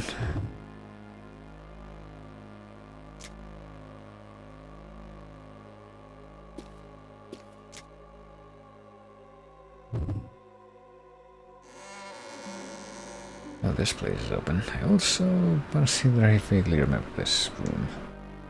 What a horrible smell. There's a large water tank. What could it be used for? Oh, it could be a dead guy with piranha, I think. Nothing floating in there that looks like a human skeleton. Horrible smell fills the room. Quickly try to cover my nose and mouth with my hand. I also notice those keys. Keyring with many keys attached to it.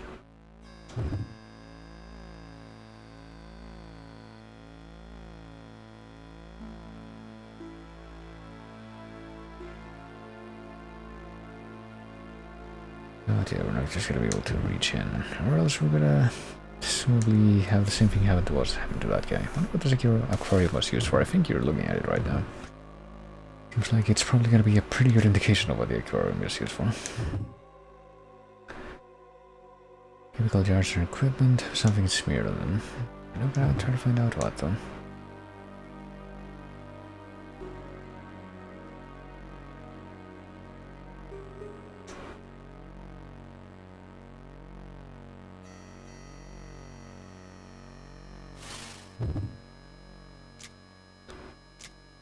Hold on. I'll take just a quick look around before I just continue to get my bearings on this hallway before I just call things for now.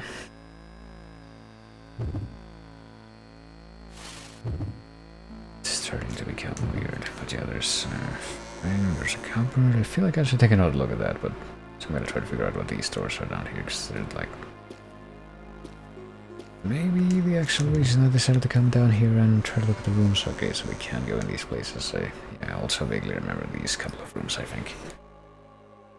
And the room feels damp and heavy. We might end up having to like cause an explosion in the next room over. I vaguely remember something like that. Found some compressed gas. Looks like a stove, but it's probably broken. There isn't anything of interest there. Anything of interest. Stove, gas. Carrier clouded with cooking supplies, like pots and pans. Look gold. Anything? No, they do look gold. Never mind. There's everything useful here. Check the metal what? Stuffed inside on the edge of the sink, so you shouldn't look too closely in the sink. Or at least this sink.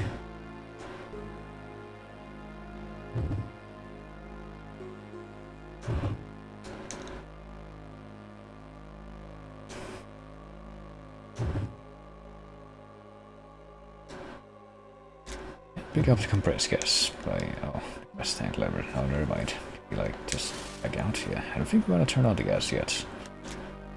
But this probably is gonna turn out to be the reason why we still have the rubber hose that we used to divert water and put out a fire before, very early on in the game. And the box are back. Can't investigate the room yet.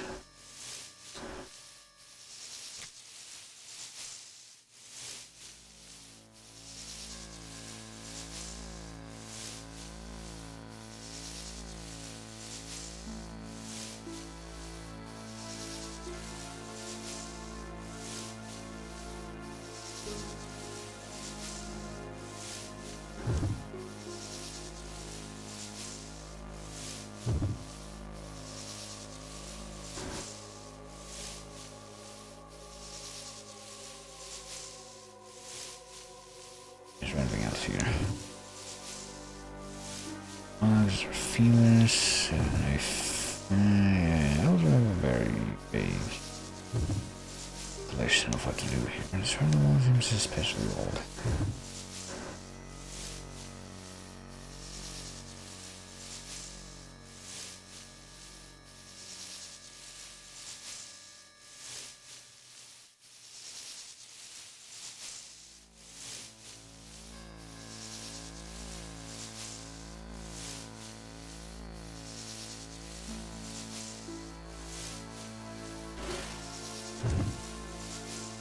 Yeah, no, I don't know. Well, I can't just bust the wall open here.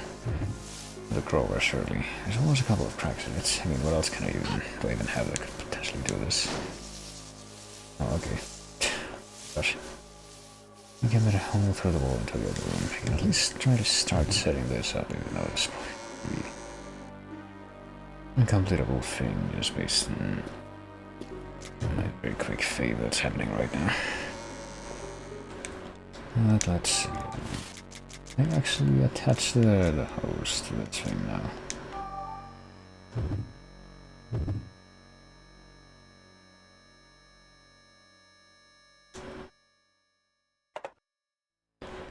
Alright, this is a hose off the ghost tank and put the hose through the hole in the wall. I think with this in mind, might actually be the best possible place, because I don't have anything to ignite that with, even if I try to start the flow of spooky gas now, so it might be the best point to just go ahead and call things for now before I actually start to lose my mind with my brain saying that it's been enough. So yeah, ooh, look at that save state. How redundant, how bizarre, but I think I did grab one file from this so far, right? I think we did. Anyway, yeah. We're gonna leave off Theresia, dear Emile, for now, and probably whenever we come back to that and actually manage to deal with the, I don't know, exploding bug room or whatever it is puzzle again, that probably will be the actual cutoff slash catch-up point for farthest that I ever played into that game. But for now... oh god. For now, I will notice a few things, as I always do, but also, I guess, come back to this try that I was playing before. Try to play things out. And go over to the end here, too. And yeah, like I may have mentioned at some point, I'm thinking I will try to do stream a little bit earlier tomorrow too. I mean, today was pretty standard time. And maybe even a tiny bit earlier than standard time for the way that I tend to do things. Tomorrow is Wednesday, yeah. I'm probably gonna wanna get off a little bit earlier too. Probably be, I don't know, closer to around 4:30 or 5. But if I do it, I mean, I guess I will. If I do stream tomorrow, I'll probably try to make it the end of Dead Rising, so yeah, probably a good idea for me to actually start a little bit earlier, so I don't have to worry about taking whatever extra time it may or may not take to actually be able to get to the end of that. But there is that, and then quite possibly some Titan Quest, not on as a co-op stream, not on Friday, but on Thursday. Because that seems to be a day that'll probably end up being a bit more convenient this week. We're just trying to, hoping that something is available on Friday, and then it turns out that that's not actually the case. So that probably will try to be made possible on Thursday as well. A little bit different.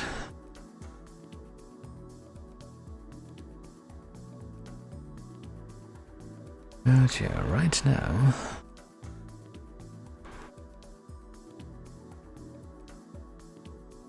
why don't I try to do something a little bit different myself as well?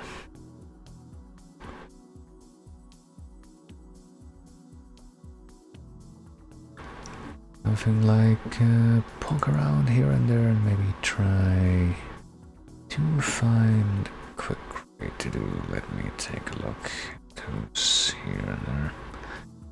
There's a few people we know, and I think they're all pretty fine.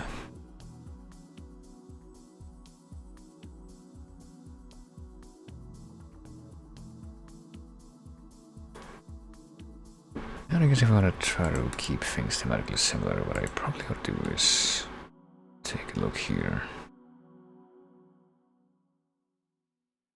And make sure these things are working properly, which I believe they are. Okay. But yeah, if we'll be willing to stick around for just a minute longer as usual. Let me see if I spelled this correctly the first time. Yeah, gonna try to throw a quick rate at some of the other streams who is currently live and who is currently also under that their all-purpose retro tag, doing apparently Donkey Kong Country 1 with the gimmick in particular being that apparently it's to listen to aquatic ambience, and may or may not be in a stage where that song might be playing. Like, my own memory of that game is severely atrophied. I should probably replay that game too, maybe even sometime next year. I mean, I should like make a list of games that I should actually try to commit to go through the following year.